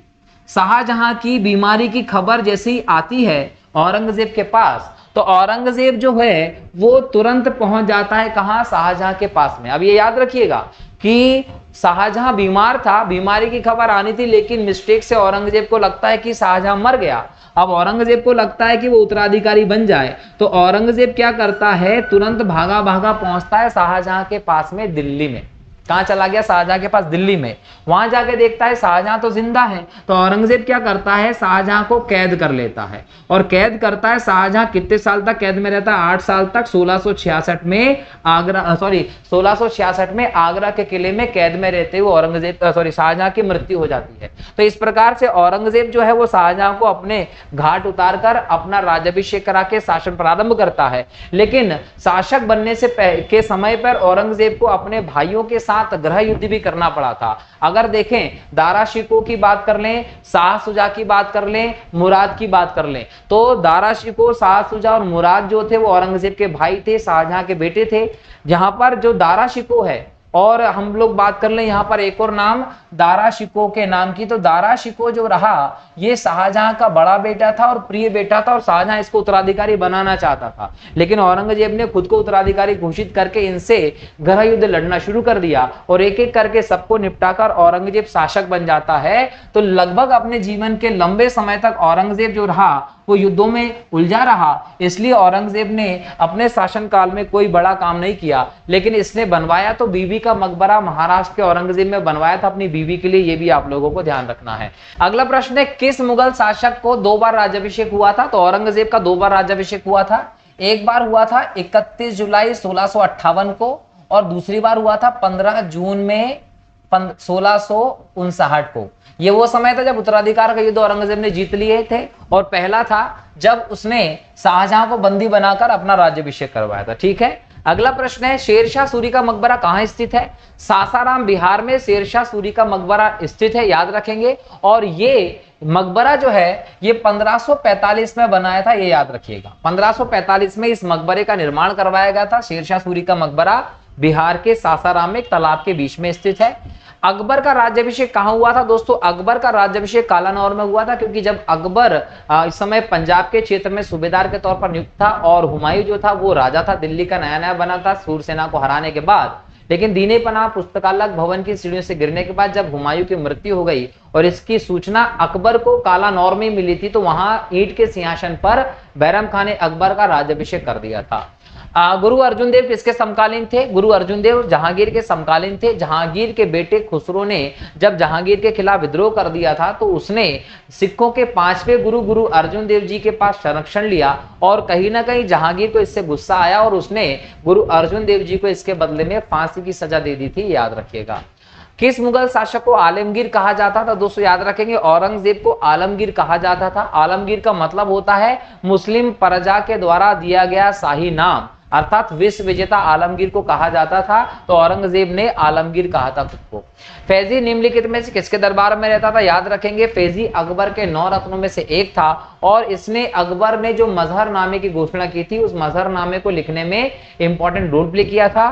फैजी अकबर के समय पे रहने वाला एक साहित्यकार था, एक विद्वान था, फारस का प्रसिद्ध विद्वान के तौर पर यह फेमस था, कवि था। सम्राट अकबर द्वारा किसको जरी कलम की उपाधि से अलंकृत किया गया था? दोस्तों याद रखेंगे कि मोहम्मद हुसैन जो है, इसको अकबर ने जरी कलम कहा था। मोहम्मद हुसैन जो थे वो कश्मीर से संबंधित थे। अब्दुस समन जो है, इसको कहा था शीरी कलम। अब्दुस समन जो था एक फारस का चित्रकार था। तो ये दोनों के दोनों अकबर के दरबार में थे, जिसमें से मोहम्मद हुसैन को जरी कलम की उपाधि दी गई, अब्दुस समन को शीरी कलम की उपाधि दी गई थी, याद रखना है। बाबर ने पहली बार पश्चिम से कहां से भारत में प्रवेश किया था? तो पंजाब से प्रवेश किया था, दौलत खान लोधी के क्षेत्र से। किसके समय में मलिक मोहम्मद जायसी ने पद्मावत की रचना की थी? तो याद रखेंगे दोस्तों, शेरशाह सूरी के समय पर मलिक मोहम्मद जायसी ने पद्मावत की रचना की थी। पद्मावत जो है दोस्तों, वो चित्तौड़ की रानी पद्मिनी और राणा रतन सिंह की कहानी से संबंधित है। जब अलाउद्दीन खिलजी ने बोल सकते हैं 1303 के आसपास अपने चित्तौड़ के अभियान के दौरान यहाँ पर उत्पाद मचा दिया था और रानी पद्मिनी ने जौहर कर लिया था। राणा रतन सिंह जो थे वो युद्ध में वीर गति को प्राप्त हुए थे। तो उस पूरी व्यवस्था पर मलिक मोहम्मद जायसी ने पद्मावत नामक महाकाव्य की रचना की थी। मलिक मोहम्मद जायसी जो है दोस्तों, वो सूफी संत थे और इन्होंने प्रेम को अपना विषय बनाया, भक्ति काल से संबंधित थे और ये निर्गुण प्रेम की धारा जो है उसको कहीं ना कहीं फॉलो करते थे। और इन्होंने अवधी भाषा में पद्मावत की रचना की थी। तो कभी एग्जाम में पूछ ले कि पद्मावत की रचना मलिक मोहम्मद जायसी ने कौन सी भाषा में की थी? तो अवधी भाषा में की थी। किस मुगल शासक ने 2 बार शासन किया था? हुमायूं ने किया था। एक बार तो हुमायूं जो था वो 30 दिसंबर 1530 को बाबर की मृत्यु के बाद राज्याभिषेक करके शासक बनता है और दूसरी बार 1556 में जब ये सूर सेना को पराजित करके दोबारा राज्य करता है। तो 2 बार हुमायूं ने राज्य किया था, ये आप लोगों को ध्यान रखना है। अगला प्रश्न है, भारत में बीबी का मकबरा स्थित है। महाराष्ट्र के औरंगाबाद में बीबी का मकबरा है और ये औरंगजेब ने बनवाया था। औरंगजेब की पत्नी जो थी उनका नाम था दिलरास बानो बेगम। दिलरास बानो बेगम की याद में औरंगजेब ने औरंगाबाद में महाराष्ट्र में बीबी का मकबरा बनाया था और इसकी जो आकृति है वो दोस्तों ताजमहल के भांति है, इसलिए इसे द्वितीय ताजमहल भी कहा जाता है। फतेहपुर सीकरी स्थित लाल पत्थर से निर्मित शेख सलीम चिश्ती के मकबरे को किसने संगमरमर का बनवाया था? याद रखिएगा, संगमरमर का बनवाने का जो श्रेय जाता वो जहांगीर को जाता है। शेख सलीम चिश्ती जो थे दोस्तों वो एक सूफी संत थे और अकबर के समय के थे। ये अकबर इनसे बहुत ज्यादा प्रभावित था, इसलिए अकबर ने इनके नाम पर अपने बेटे का नाम रखा था सलीम, जो आगे जाके जहांगीर के नाम से चर्चित हुआ। अकबर ने ही बोल सकते हैं शेख सलीम चिश्ती का मकबरा फतेहपुर सीकरी में बनवाया था, लेकिन जब अकबर ने इसको बनवाया था तो ये लाल बलुआ पत्थर से बना था, जहांगीर ने इसको संगमरमर का करवा दिया था। किस मुगल शासक को पहले आगरा में दफनाया गया, बाद में एक अफगान विधवा शव को काबुल लेकर वहां एक बाग में दफना दिया? तो याद रखेंगे बाबर। बाबर को बागानों का राजकुमार कहते थे क्योंकि इसको बाग लगाने का शौक था और आराम बाग आगरा में ही बाबर को उसकी मृत्यु के बाद 1530 में दफनाया था, लेकिन बाद में उसका शव काबुल ले जाकर वहां पर बाग बनाकर दफनाया गया था। किस मुगल शासक को उपवनों उद्यानों में अत्यंत अभिरुचि के कारण उपवनों का राजकुमार मालियों का मुकुट कहते थे? बाबर को कहते थे। कौन सा पहला मुगल शासक था जिसने कुषाण साम्राज्य के पतन के बाद भारतीय साम्राज्य में काबुल व कांधार को शामिल किया था? दोस्तों कुषाणों के समय पर काबुल कांधार हमारे क्षेत्र में हुआ करते थे, लेकिन बाद में ये हमारे क्षेत्र से चले गए। खासकर ईरानियों से हमारे इसको लेकर कॉन्फ्लिक्ट चलते रहे थे, लेकिन जब बाबर का आक्रमण हुआ तो बाबर ने काबुल कांधार को इस क्षेत्र में मिला लिया था। अगला प्रश्न है, निम्नलिखित भारतीय शासकों में से अकबर के समकालीन कौन था? तो याद रखिएगा रानी दुर्गावती अकबर के समकालीन थी, जो कहीं ना कहीं बोल सकते हैं गोंडवाना की शासिका थी। गोंडवाना की शासिका थी और इनका संबंध जो था वो कछवाहा राजपूत परिवार से रहा था। 1564 में अकबर ने इस क्षेत्र पर आक्रमण करवाया था और रानी दुर्गावती के क्षेत्र को जीतकर अपने क्षेत्र में मिला लिया था। अगर हम रानी दुर्गावती के जन्म की बात करें दोस्तों तो 5 अक्टूबर को 1524 को इनका जन्म हुआ था। निधन की बात करें तो 24 जून में 1564 में अकबर की सेना से लड़ते हुए जब इनको लगा कि अब मैं जीत नहीं सकती तो उन्होंने खुद को खत्म कर लिया था जबलपुर क्षेत्र में। तो मध्य प्रदेश की वीरांगना थी रानी दुर्गावती जी, याद रखेंगे, जिन्होंने अपने क्षेत्र पर एक साहसी वीरता पूर्वक राज किया था। और इनकी शादी हुई थी दोस्तों दलपत शाह से। दलपत शाह जो थे दोस्तों कछवाहा राजपूत थे। इनके पुत्र का नाम था वीर नारायण। वीर नारायण जो था इनके पुत्र का नाम था, ये भी आप लोगों को ध्यान रखना है। और ये चंदेल राजवंश से संबंधित थी। दलपत शाह की जब मृत्यु हो गई तो वीर नारायण को उत्तराधिकारी बनाया और इसकी संरक्षिका के तौर पर रानी दुर्गावती ने शासन किया था। और वीरता के साथ मुगल सेना को साथ लड़ते हुए वीर गति को प्राप्त हो गई थी, ये ध्यान रखना है आप लोगों को। ठीक है दोस्तों, तो इस प्रकार से हमने मुगल साम्राज्य के इतिहास पर आधारित प्रश्नों पर डिस्कस किया। इस लेक्चर को दोस्तों यदि आपने देखा है तो ये लेक्चर बहुत लंबा हुआ है, और लंबा इसलिए हुआ है क्योंकि हमने हर एक मुगल शासक जिससे इंपॉर्टेंट क्वेश्चन एग्जाम में देखने को मिल सकते हैं उस पर डिटेल में डिस्कशन किया है। क्योंकि एग्जाम में क्वेश्चन कहीं से भी आप लोगों से पूछा जा सकता है, इसलिए इस प्रकार से इसमें डिस्कशन किया गया है। तो ये मुगल साम्राज्य के इतिहास पर आधारित पहले 50 प्रश्न थे। अगले लेक्चर में अगले प्रश्न इस लेक्चर के पार्ट 2 के तहत डिस्कस करूंगा, इसी प्रकार से डिटेल में डिस्कस करूंगा। क्लियर दोस्तों? तो मिलता हूं अगले लेक्चर में नए प्रश्नों के साथ। तब तक के लिए बहुत बहुत शुक्रिया दोस्तों। जय हिंद, जय भारत, वंदे मातरम। और हाँ, अपनों का और अपना खास ख्याल रखिए, स्वस्थ रहिए, सुरक्षित रहिए।